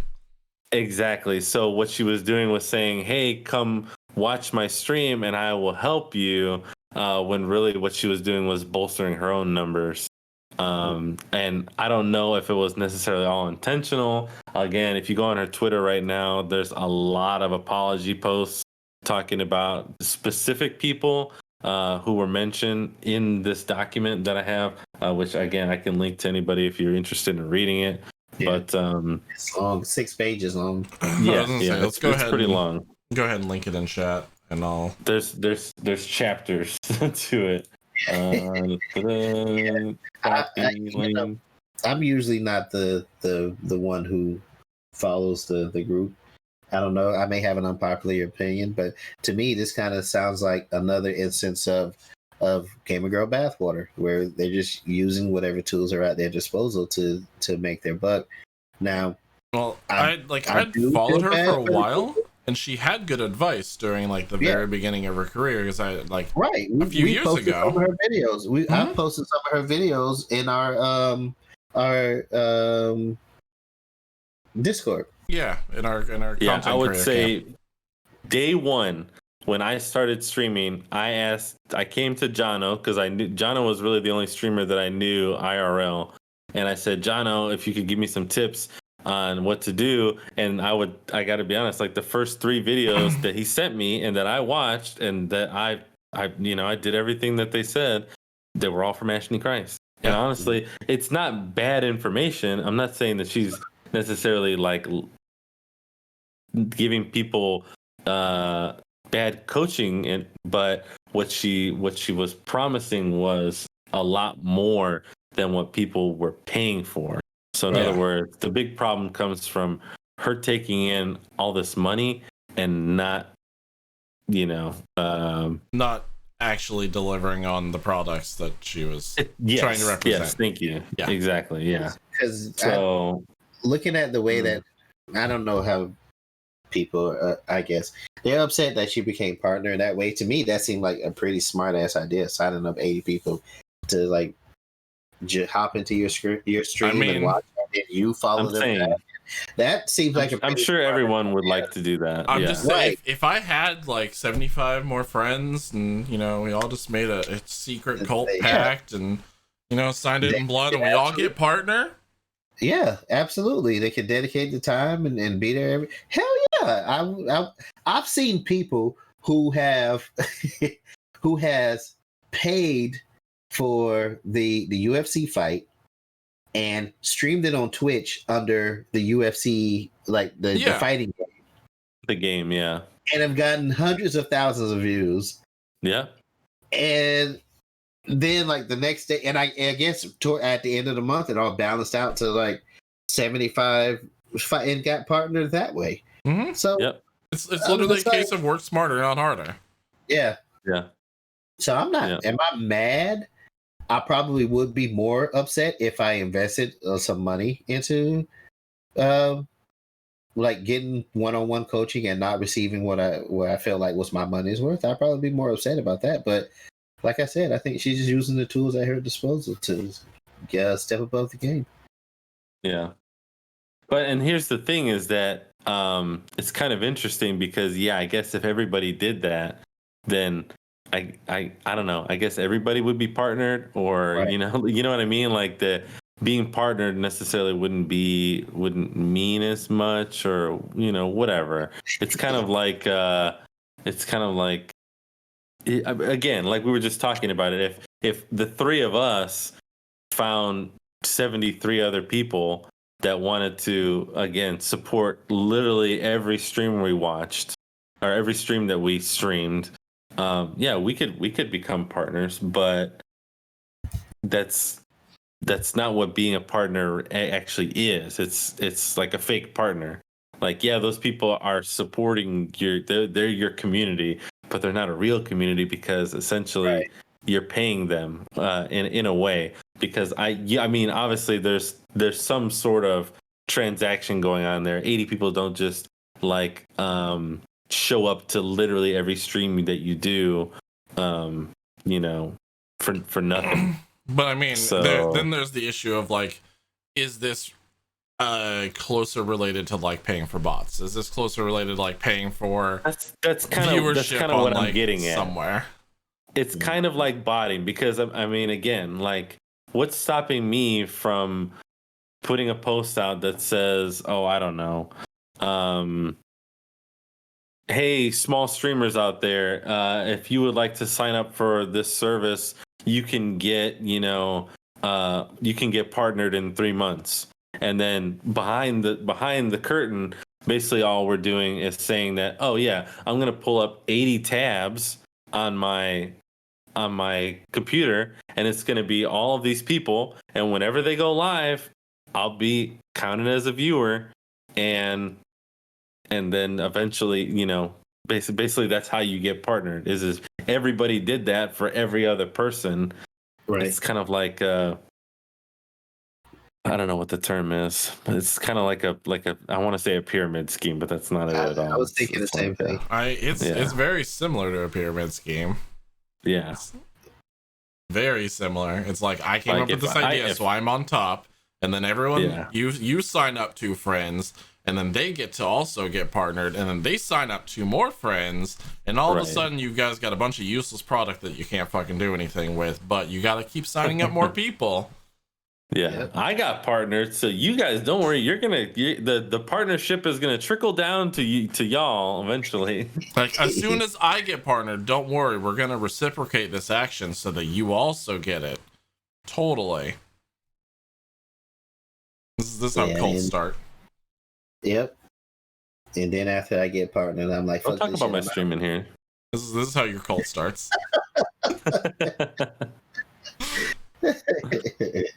Yeah. I mean, like we were saying, if everybody could do it, I'm sure that they would be doing it.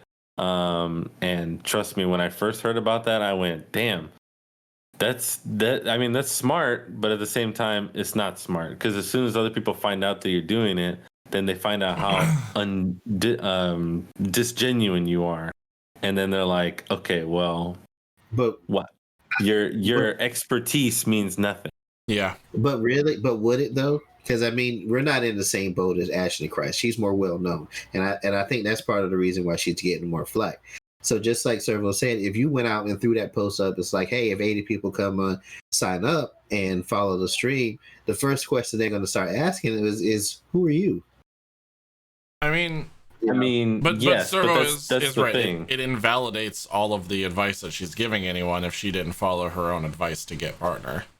Right, because it's like it again. Yeah, if you say, oh, okay, if you eat these nutritional flavor bars, and you will become so healthy and so muscular that you'll weigh 100 pounds and you'll be 100% muscle, just like I did in 3 months.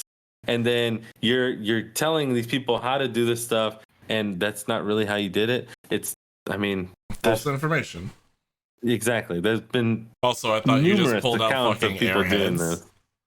Oh no, these are what flavors you got? these are these Doraemon like little snack sticks. I think this is sunflower flavor, and I don't know. This one's like monkey flavor or something. Monkey flavor? Monkey on it. It's got a monkey on it. What? I was like, gosh damn, those look delicious. Yeah, one of them is. I know this orange one is cheese. I'm almost positive it's cheese. Cheeto? No, it just says cheese. Okay. Could be any kind of cheese. Yeah. All right. So now her methods are in question because of, or they feel like, okay, I got you. Yeah. That's the big issue with this, is that like you can't sell people information that's false after them knowing that you didn't even use it yourself. Yeah. Right. Okay. I see. I still feel like I'd be more upset if I actually paid for the advice. It'd be like a millionaire who was born into being a millionaire trying to tell you a get rich quick scheme. I only had to borrow $1 million from my papa. Exactly. Yeah. I got you. I see exactly where you're coming from. You didn't want to be poor, just stop being poor. It's that easy. Yeah. Just go get a loan from your father. Oh, okay. Papa, might I please borrow a small loan of $1 million? Speaking of small loan of $1 million, I think we're gonna hit 1 million copies of this before too long. I'm fine with it. I knew that you would As be. someone who's instantly buying this, I'm fine with it. So Kingdom Hearts is coming to PC next month, and I kind of feel like enough is enough. I'm fine with it. I kind of feel like enough is enough, Jono. How many copies do you own currently? I'm sorry, how many copies of Skyrim released?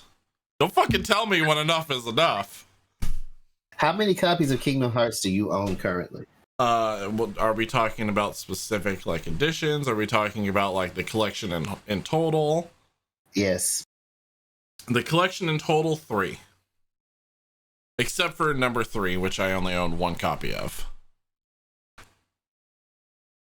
So Because I The one own that's coming each to PC. individual release, and then I own the collections that re-released, and then I own the collections that re-released on PS4. The one that's coming to PS4, is it the original game? The Or PC. is it everything? Yeah, they're coming to PC. I'm sorry. So they're doing another collection, another couple of collections. That's the same as the ones that released on PS4. So it's 1.5 and 2.5, which covers one Chain of Memories, 358/2, Kingdom Hearts, Birth by Sleep, Kingdom Hearts 2, and Recoded. And then they're doing the 2.8 collection, which is Union Cross, the Aqua Story, and another game that I can't remember which one it was. Oh, it's the 3DS one, Dream Drop Distance. Then they're releasing Kingdom Hearts 3 again on PC. And it's all Sorry, Epic Boston. exclusive. No saving money for you next month. Yeah, still carrying the AAA It's, price it's tag. Square Enix. You know that they're gonna sell it at full price. You kidding me? But they're the only reason why I'm like, I'm probably gonna buy these again is because of higher frame rate. And that was one of the things that held a lot of these older games back, was the frame rate issues. Yeah. Luckily, I will be able to save my money because I have absolutely no interest in Kingdom Hearts. Same. I love the series I too like much. I like the series. I think it's actually one of the cooler series that has come out of Square Enix, being that it's, you know, combined with Disney and stuff like that. But I shouldn't say I dislike Disney, because I don't dislike Disney. I actually really like Disney, but I don't like Disney enough to play Disney games or Disney related games. So They might get me if they cross over to the Marvel Star Wars universe, and that's a big might. But I don't see how they would be able to tie that into Kingdom Hearts. See, my biggest complaint right now with their series is they need to drop Disney entirely. Like, they've already dropped Final Fantasy essentially from Kingdom Hearts 3. They needed to, like, they've written a universe that's expanding and is its own universe. And the worst part of Kingdom Hearts 3 was that the whole first half of the game took place in Disney worlds and had nothing to do with the story. It progressed absolutely nothing in what was going on, and the only part of that game that actually made sense was the second half. They need to just make a game that is their own story and push forward with it. yeah, if anybody here has ever watched the Unraveled about what the Kingdom Hearts storyline, like how it works, yeah, then you already know. If you haven't watched it, I highly recommend type in on Google Polygon Unraveled Kingdom Hearts, and yeah, enjoy, because it's a clusterfuck of doesn't make sense with you know, some bullshit mixed in there, and Disney. It makes sense in its weird way, but also doesn't make Sprinkle sense. sprinkle a little bit of why the fuck did we do that? You know. Yeah. The one big issue that they have is that they keep releasing they keep releasing games that are split in different time periods in the universe. So they'll release, like, they released 1 and then Chain of Memories and 2. Fine. All 3 of those carry one linear progression. Immediately after that, they released 358/2, which goes halfway in between 1 and Chain of Memories. And then they released Birth by Sleep, which goes all the way back before 1. And then they did Recoded, which is slightly after 2. Exactly. It's like if Star Wars decided to do A New Hope, Empire Strikes Back, Return of the Jedi, and then Episode 1, Episode 7, Rogue One, Episode 2, and then like, oh, let's release Solo, and then also we have Star Wars, the music dancing game, you know, like, it's just like, doesn't Not fucking to make mention any the sense. Christmas special somewhere in there, Yeah, canonically. exactly. Masters fuck all of that. Terrence Kasai. Hey, don't forget that Mandalorian show that everyone keeps talking about. Yeah. Yo, Strixie, what up? I still will play the shit out of it. It's one of those series that's so close to my heart that no matter what, I will still play it. And that's how they get you. I mean, So- everyone's got a title. Everyone's got a title where if it's absolutely close to your heart and they did something to like re-release it, you would buy it and you would play it again. Legend of Dragoon. That's why. That's why I said yeah. I knew you were gonna bring that shit up. That's why I said yeah. I was like, Wait, yeah. wait, say that one more time. Legend of Dragoon. No. The part before, right before okay, that. okay. It was that everyone has that title that's close to their heart, where if they re-released it, you would absolutely play it. Oh yeah. Chrono Trigger. I said yeah. Chrono Trigger, yeah, absolutely. I know what yours is. It's Chrono Trigger. Yeah, 100%. Yeah, and I was thinking about this the other day too, and it's not on the topic list, but I did want to touch on it real quick. Is Diablo 2 Resurrected was announced at BlizzCon. Ah, yes. My heart. I'm sorry. I just saying those words got me a little emotional. I had to actually stop and take a breath. And if they did that, what they did to Diablo 2 to Chrono Trigger, I think I might actually pass away on the spot. I wouldn't actually be allowed to play it because I would be dead. My heart would just fall directly out of my body. Yeah. Do you guys not have phones? Strixie, my phone is right here. I don't know what you're talking about. I have no idea what my phone is. That's an I was SSD, by the way. I was like, that's not a fucking phone. Did you just pull out a gun pack? My phone's right here. God damn it.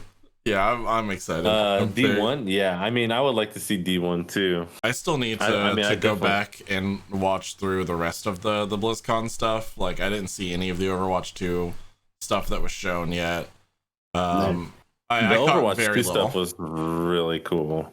I caught because very, they didn't little. do it in like opening ceremony. They did it in like a behind the scenes. So it was like Jeff and all the developers, and Jeff was like, okay, what do you guys want to talk about? And they were like, we get to just talk about whatever we want. And then they talked about the new maps, the new character, the one new character that we already know about. All kinds of cool stuff about how they're like kind of reimagining a lot of little things to make a really big effect. Unfortunately, for a lot of people, I'm going to say this because I really enjoy Overwatch and I think Overwatch 2 is going to be really good, but a lot of people are going to see this as $60 DLC at this particular point. It doesn't feel like a new game. I mean, didn't they kind of announce it basically as Overwatch DLC? Like, it's like, hey, you want PvE experience for Overwatch? You want a storyline for Overwatch? The multiplayer is still going to basically be the same. But here is this, which is what you've been wanting as a storyline type of thing for the game. It's like when Titanfall 1 did that originally. When Titanfall dropped as a just strictly online only game. And then they were like, well, we're going to release a DLC that's a story, I guess. Yeah, and that's the thing about it is that it doesn't feel that way. But if you watch that video, one of the things that they mention a couple times is that these hero missions, which are the storyline, are going to be like, we're talking Skyrim levels of hero missions, like hundreds of different missions. It's not going to be like, oh, another escort mission. Oh, another. I mean, yeah, obviously they're going to follow this type of archetype because we're talking about Overwatch, of course. Right. Yeah. But at the same time, there's going to be, I mean, they're going far and beyond to try and make this as much of a different game with the same characters as possible. And I think it's going to be great. I'm very excited to see what they come out with. And obviously, I'm going to play it regardless. It's something that I absolutely want because that was one of my big things where I was like, I really, really enjoy the PvE like events that they do in Overwatch. I want more of that in my game. I want a lot more of this kind of gameplay rather than the same deathmatch over and over and over and over again, or same like carry the payload over and over and over again. It got too repetitious for me. And they've already said, one of the main things that Jeff said was that, 2CP, the 2 control point maps, are already going to be, they're already talking about basically that's not going to be where Overwatch is going to be focused in Overwatch 2. It's going to be based in these hero missions. It's going to be based in new modes. The freaking skill tree, talent tree thing that they're using now is so fucking wild. I can't even wait. It's going to be like, and you're gonna keep all of your skins. Borderlands. Yeah. You get to keep every skin that you've earned and worked towards. Oh, I mean the skins again. Like it's like who fucking cares about the fucking skins? I mean, honest, I do. If I have to play with anything other than Witch Mercy, no. I mean, okay, I get it. Like there's a lot of skins out there that people have worked towards. Like go for it. But for me, it's gonna be all about give me more new stuff. Like they're already talking about how you can like edit like for example Junkrat's trap to be not an exploding trap. It could be a freezing trap or an electrifying trap or make it so that like soldiers healing drop moves with him, or as he's moving through a group of enemies it actually pushes enemies away from you and things like that. Like little effects like that are going to make the game so much different, and especially in a multiplayer aspect, like that's gonna be fucking amazing. I can't wait. It's definitely got some Diablo like vibes when you talk about like being able to alter your character to fit like one tree or another tree, do these different roles. Right. Pretty rad. Is BlizzCon still happening, or is it last day today? I believe today was today's last day. Yeah.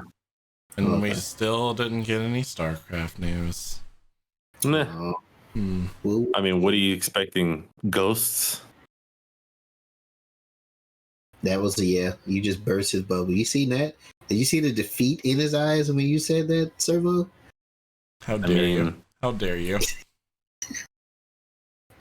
What do you, I mean, honestly, I know that's what you want, but I mean, it is what I want. I want justice for Nova. That's what I want. A, that's never gonna happen. B, that's never gonna happen. So, and 7, it's never gonna happen. That's right. EB7, shit.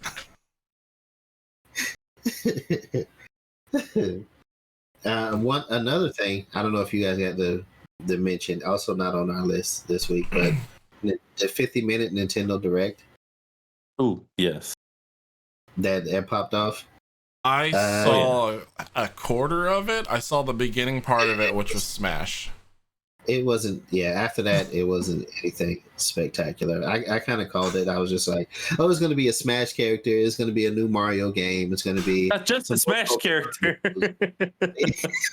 But yeah, the Smash character was right off of the back as soon as the Direct started. It was such a bait-and-switch trailer. Characters. It was a bait-and-switch trailer, and I fucking love it because they started it off like it was another Xeno game, and then all of a sudden they're like, I can't tell you about this because I got an invitation to Smash. Yeah. So I was like, these motherfuckers know their audience so well. Oh yeah, I mean, I was watching it live because I happened to be off that day, and when she turned around with that letter in her hand, I went, ah! Like that. I was like, yes, dude. I'm so obsessed with Smash Bros. Now. I don't know. I've never been that crazy about Smash until Ultimate, and I'm just like, I'm all about it. And Xenogears, forget it. Like, I absolutely love that they're putting 2 more characters from that franchise into the game. But even the rest of the Direct was pretty good. Now that I'm thinking about it right this moment, there wasn't anything that I'm necessarily like freaking out about, but Splatoon 3 looks dope. Oh, that's right. They ended that on Splatoon 3. Yeah, that was the last thing. Oh. Yeah, to me, it was just like they just sprinkled in a lot of, I guess, up and coming indie games. It could have been its own indie Direct, and They were just trying to get to 50 minutes, I felt like. Well, they had like another Square game that was in there that was like, hey, this is another generic RPG title. The trailer went on way too long. I do remember that because I was a little bothered by why they keep doing that. Instead of just showing off a couple of really neat things on it. Mm-hmm. I'm trying to remember anything else that was a part of that. Oh, Fall Guys coming to Switch. Yeah. Mario Golf. Oh, the Mario Golf did look good. Yeah. That did actually look pretty good. Legend of Zelda, Skyward Sword HD. The most exciting part of that was the Joy-Cons that they announced that they're also releasing with it. And I have to agree with you on that. Yeah. Yeah, those Joy-Cons are pretty fucking nice looking. Yeah. It Like was kinda- literally the sword and the shield. I mean, Yeah. It was kind of pissy the way they did it, I felt, because what was his name? I'm gonna butcher it. AG Anuma? Aonuma? I guess yeah.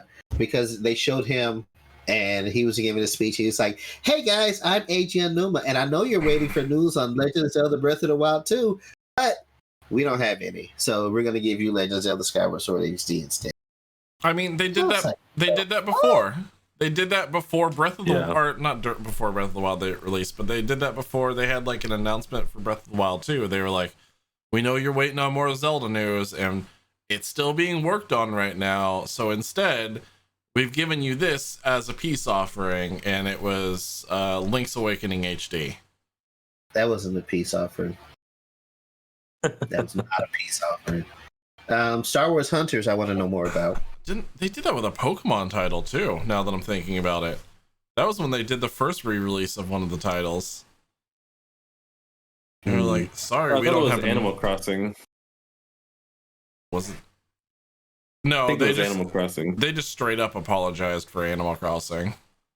Mm. They didn't Yeah. have another title to like back it up with. They were just like, "We're sorry, this is gonna have to take more time. We've got to completely redo the game and everything." Oh yeah. Mm. Well, yeah, they teased Yeah. Star Wars Hunters, like a free-to-play online multiplayer. I want to know Right. more about that one. Yeah, But everything else was like Miitopia, Outer Wilds, the Ninja Gaiden collection, Oh yeah. No More Heroes 3. I Oh. almost forgot about No More Heroes Oh. 3. Samurai Warriors. Ninja Gaiden collection, pretty nice. Yeah. Pretty damn nice. Play some more Ryu Hayabusa.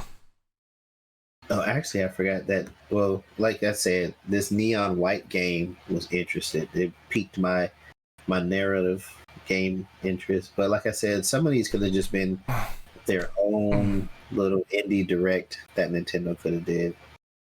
I mean, I really think at this point they're very much like baiting time until they have a giant direct announcement, which is gonna be what, April, when Snap releases, and then they do the 25th anniversary Pokemon direct with it. Yeah. That's probably gonna be the next actual large scale, like, this is where we have news direct. Yeah. I was actually surprised they didn't at least mention some Pokemon. No, they're saving it. Like, they're Yeah. saving it either for the Pokemon direct for the 25th anniversary or during the Post Malone Pokemon concert. Yep. It's gonna be one of those two where they're gonna be like, "Guys, guess what? Here you go, Diamond Pearl remake, or here's a new game." Yeah. And then everyone's gonna lose their shit, and we're gonna become that one dude from Avatar: The Last Airbender who's constantly freaking out and foaming in the mouth and passing out.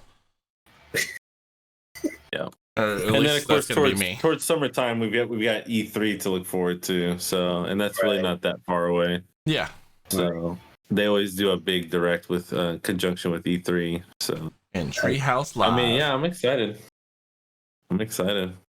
That's even if we have E3 this year. They're already talking about a digitally reimagined E3 for this year. And say they would have to, especially after last year. Oh yeah. Yeah. The summer of gaming. Yeah. So Yeah. I don't know. It was kind of interesting too. Speaking about that kind of thing, is that the with BlizzCon and things like that being online this year, a lot of people were like, "Yeah, you could have just sent an email instead of making a whole video." I think personally that that's kind of fucked up, because nothing gets me going like Blizzard, like cinematics and trailers and hearing them talk about, like 100%. the games and things like that. It may be, honestly, it may be a little bit bullshit because of, again, we talked about the whole Hong Kong thing when it happened, but this Blizzard kind of moving forward in the way that they have been doing things, I don't know, especially when they release stuff like the cinematics for WoW and Overwatch and Diablo. It's like I get like little tears in the corner of my eyes, So fuck you people who say that not conventions and having cinematic trailers are not good, because just like the Nintendo Direct and all the Sony releases that were really good from last year and all the shit that came out from Microsoft and Cyberpunk, I mean, we would not have had so many Literally, different trailers moments. create hype for games, and that's how games get announced and released, and has been for ever, basically. Absolutely, yeah. And I mean, just being able to see that and experience that, even if there's not an audience, is huge. It's huge. Yeah.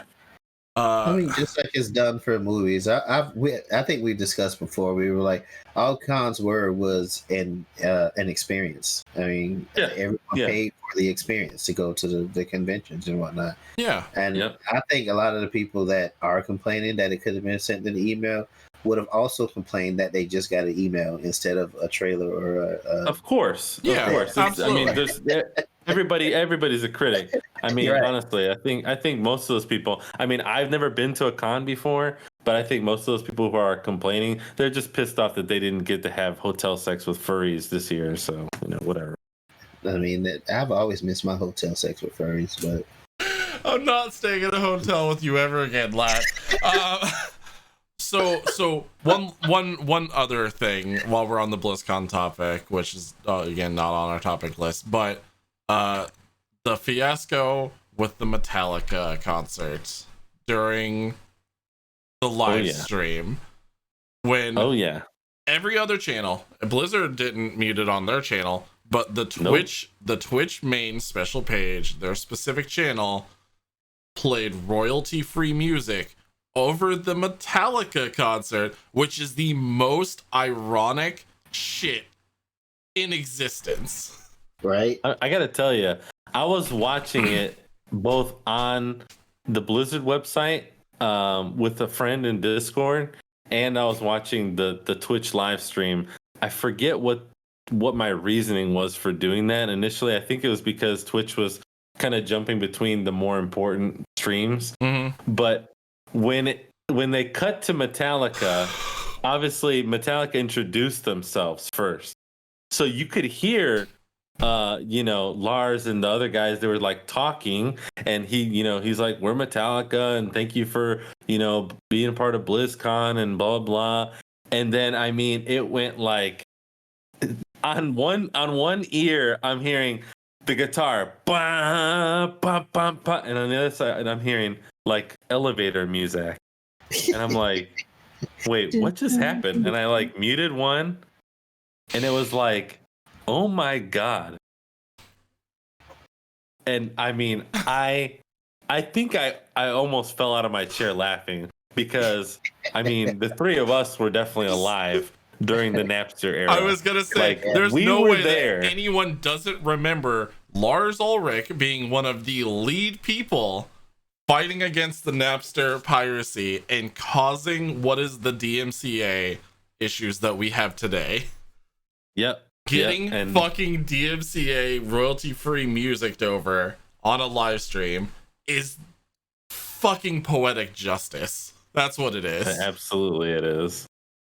I mean, I honestly, I can't think of anything more oh my cathartic God. than that. when millions of fans just screamed out. Oh man. So funny. You can't write things that are that beautiful. No. Yeah. Not at all. Yeah, we also had a discussion our Facebook group about that as well, which if you're not a part of, you're missing out. No link or anything. Just know that you're missing out on everything that's posting on the internet. Listen, if You you gotta go just search for it. you go to That's facebook.com and you search Remnant Gamers and you'll find us in there. It'll be fine.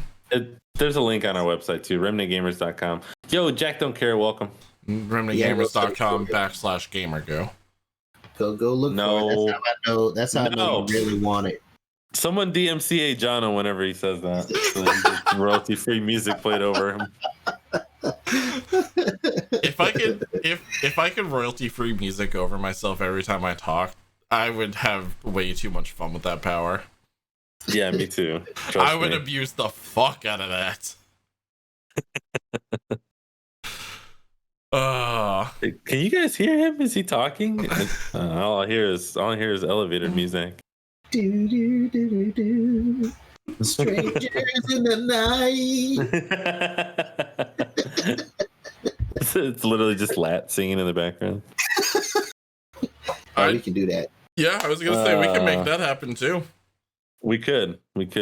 Side note: Jack Black is Claptrap now. Nobody really cares. Yeah, that was. I mean, they're literally just writing this movie up to basically just be Jumanji. They just need to cast The Rock and Karen Gillian, and it's set. It's done. And then call it a day. Yeah. The only reason I posted it was that I saw that the voice of Claptrap actually went out for the role also, and I guess no one told him that he didn't get it until he saw the news that Jack Black got the role. Oh boy! I cast Karen Gillian as Lilith all day. Oh yeah, definitely. God, who's Karen Gillian again? Nebula. She was Amy Pond in Doctor Who. Oh, really? Yeah. No, I'm saying, really? Yeah. And she was what character you want her to be? Who now? Lilith? Yeah, to be Lilith. Honestly, any of the what the fuck are they called? The magic people?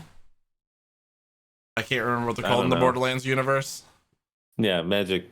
But I was gonna say magic bitches. I don't know. I was gonna say the Phoenix people. Yeah. Them two magic bitches. The magic bitches. Yeah, I mean either her sirens. Either her or the siren from 2, and I can't remember her name for some reason. But yeah, why not? We've got Kevin Hart as we've got Kevin Hart as Roland. Yeah. Wait, what? I haven't played Borderlands. They cast Kevin Hart as Roland. Yeah, and when I saw the casting for that, I couldn't believe it. I was just like I said, they're literally casting this as Jumanji. It's Kevin Hart as Roland and Jack Black as Claptrap, which is honestly a pretty fitting role. They've got we just need The Rock to be need The Rock to be Blanchett Brick. Is playing Lilith. We need The Rock to be Brick. Just because Jumanji was a well done movie as far as video game movies go, you can't take the cast and put it in every video game movie. Next thing you know, we're going to be hearing about Kevin Hart being cast as Jax in Mortal Kombat and recasting Kevin Hart as Jax in Mortal Kombat. I mean, we don't have to cast Kevin. We don't have to cast Kevin Hart and everything, but I'd cast The Rock and everything. No, I would personally cast The Rock and everything. Oh my goodness. Speaking of The Rock, it's a little that bit Doom movie. I would uncast him from the Doom movie again. This is a little bit off topic. I was having a discussion with the oldest one, and he thought Dwayne Johnson was like only been an actor because he. You know what I'm saying? No, he was a wrestler because his new show Young Rock came out Tuesday, and I was like, oh, I wouldn't mind watching that. And he was like, oh, the actor Dwayne, it's about his life. The actor Dwayne The Rock Johnson. I'm like, what? What actor? And I was like, he was a wrestler. He's like, no, he wasn't. He's an actor. Somebody can't smell what The Rock's cooking. I wanted to go God of War. I'm like, boy. Sounds like you raised a jabroni. Yeah, and I was telling him his first movie was The Rundown. Was that his first movie? It's the first one I remember seeing him in. Was he in anything before that? I didn't think so. Wasn't Scorpion King during his time as The Rock? Oh shit, I forgot about that. Yeah, The Mummy 2 was during his time as a wrestler. And then okay, well, first I think lead actor role. Doom movie was also like at the end of his wrestling career. I think that was like 2006. Okay, Jonah, if you want to just start bringing up old shit. I'm just saying, listen, I love The Rock. I cast The Rock in everything. Oh, you just gonna start bringing up old shit. And let's go with The Rundown was the first good thing that he was in. Yes. Damn it. I'll accept that. Help me make my point. That's all I'm asking. Help me make my point. My bad.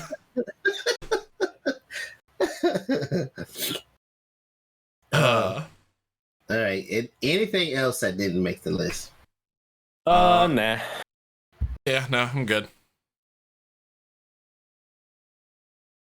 Oh my goodness. Yeah, we talked about BlizzCon. Yeah. We talked about our love for The Rock. That's all I needed to talk about today. Yeah.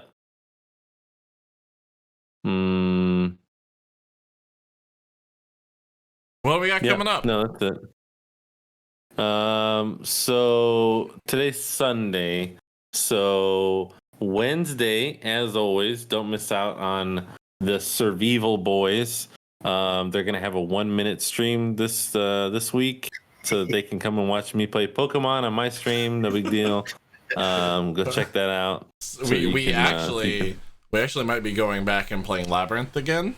Ooh. Specifically because at the end of our stream, we went on a 30-minute tirade about how many issues we had with the newest chapter. And then 5 days after that, they did a large patch update and fixed everything that we complained about. So we might actually go back and do that now. That sounds pretty dope. There was a lot of issues. There was a lot of fucking, like, the lighting. The whole chapter was put inside of a set of, like, crypts, and you were chased by a large pig man, and then there was who was basically like a butcher. There's a bunch of skeletons everywhere, but the lighting was, you could not see more than 8 foot in front of you while trying to navigate multiple corridors that have no mapping whatsoever.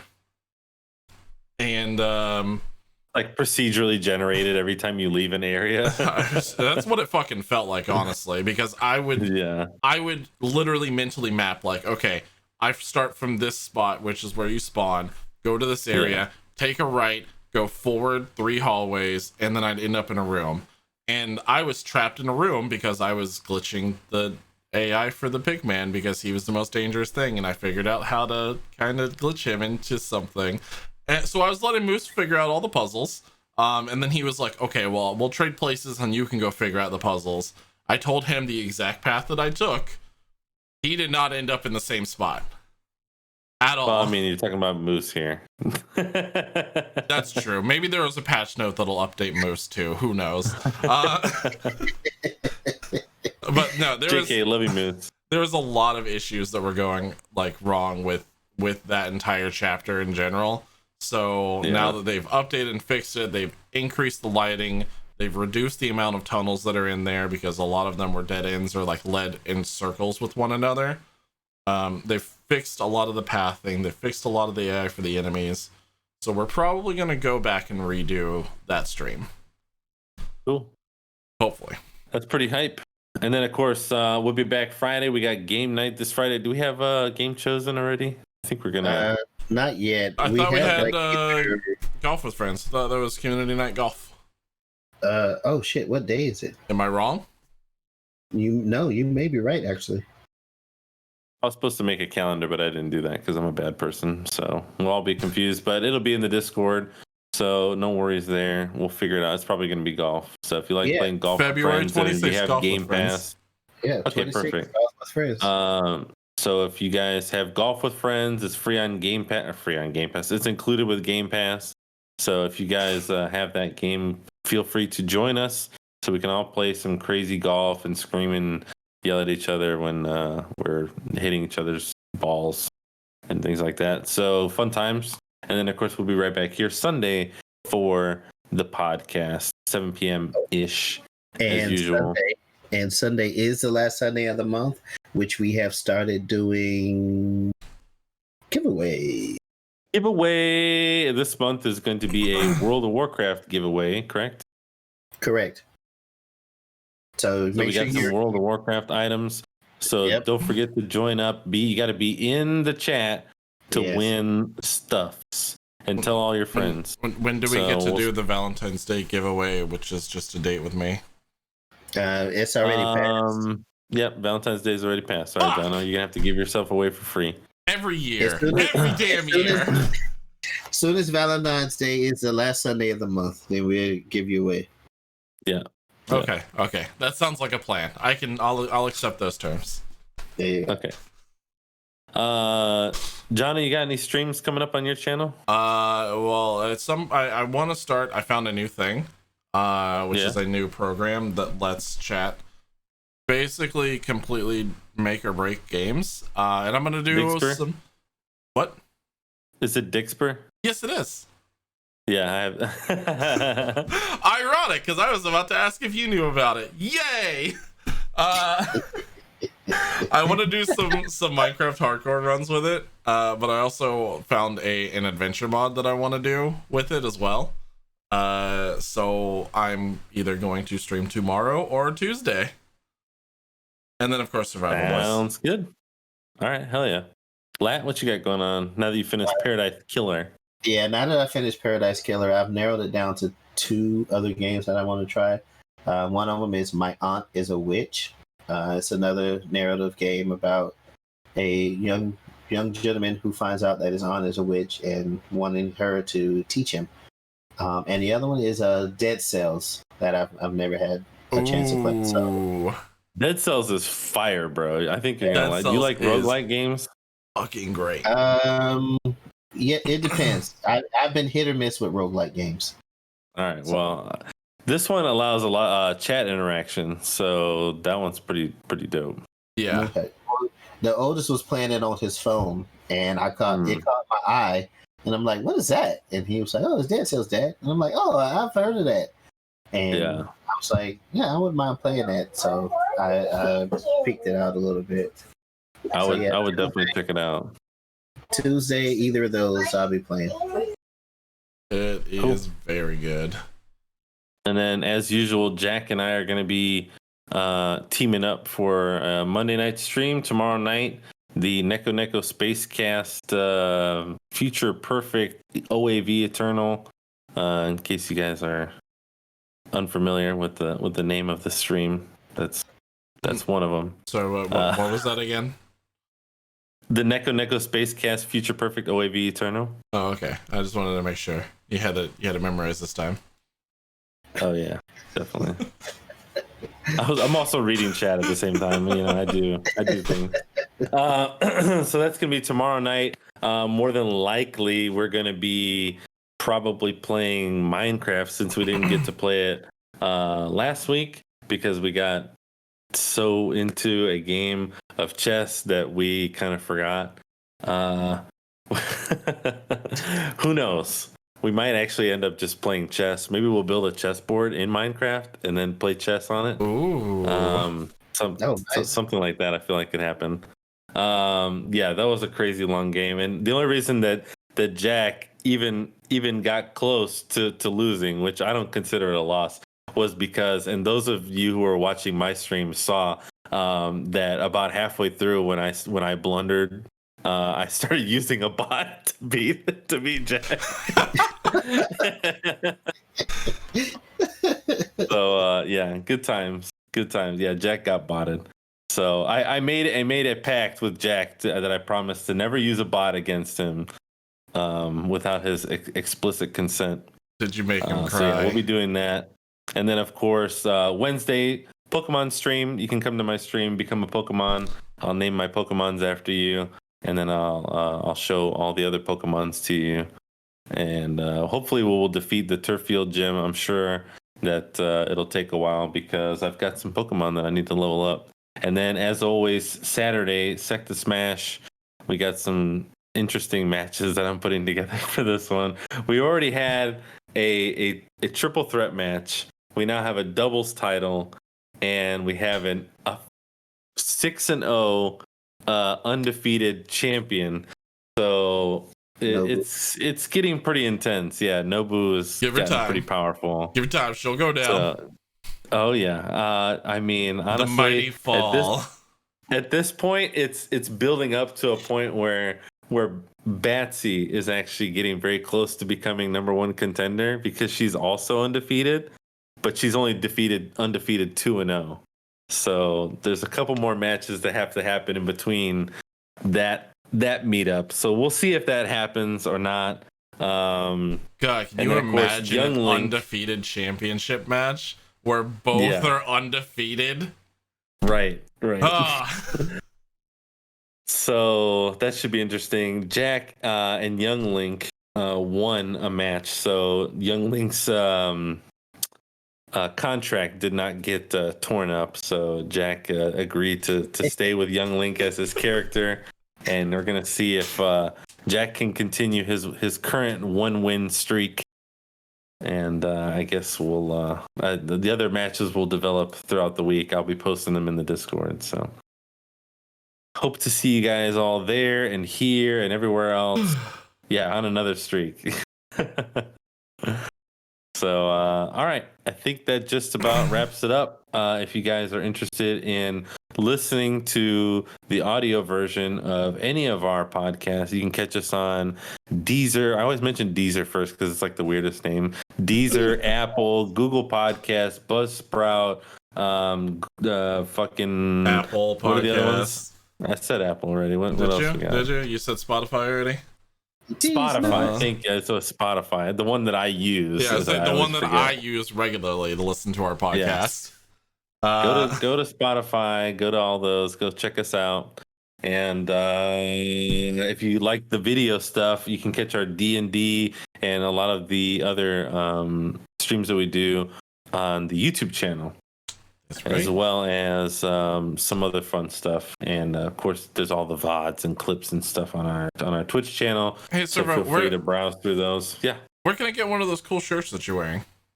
You're talking about the Remnant Gamers jersey? Yeah, like this one. It's pretty nice. This I like the fit. This comes directly from No Name Nerd. And you can, if you use our code Remnant Gamers, RMNTGMRS, you can get 10% off of one of these badass shirts. It won't have the awesome Servo 666 on the back, but yeah, it'll be close. It'll be cool. What if I don't like that color? What if I want to get a different color? Well, you're in luck. You can become a Power Ranger team with your friends, and you can order like 4 or 5 different colors. I believe they come in blue, black, or gray. And there's also like a red one, and yeah, so go check them out. I like how Lat's the one who looks confused right now, even though he's the one who made the colors. It's like there's I said like Power Rangers. Oh, okay. Hey, when you presented them to this, you were like, "I'm making all the Power Rangers colors. Which Power Ranger do you want to be?" You did say that. I did. I'm not gonna lie, I did say that. I think that was our smoothest promo ever, by the way. It was nice. I mean, it's pretty great. I wore the shirt for a reason. I'm glad you picked up what I was putting down. So, all right, guys, let's find us someone to Wait, I didn't roll my R's properly. Raid. There you go. Arr. Raid. I You can Welcome, do it. was I believe in you. welcome to the Remnant ASMR. I was rolling my R's, and I was the oldest one came in to say goodnight, and I'm like, "Arr." And he just turns around and walks out. He's like, no thanks, Tony the Tiger. I'm fucking out of here. No need that. Okay, I'm done. All right, Good night. good Bye. night. I think I'm gonna choose Remnant Someone- Gamers. You guys may or may not know who this person is. I think Jono may be the only person who might know who this is. We're gonna go raid yes. May Shelley, someone that kind of knows who I am, maybe a little bit, but we're gonna go raid him anyway because they're playing Little Nightmares 2. This is actually Sushi Dragon's girlfriend, Ah, so we're gonna go check her out. that's why the name looks She- familiar then. Uh-huh. That explains a lot. Okay. Well, thank you guys for sticking around. We love you, and we will see you next week. Right? Anything else? No, that's it. Anything else? Okay. We're out of here. I was like, am I the only one saying goodnight? Nope. Good night. Good night! Arrivederci. A bit about spaghetti.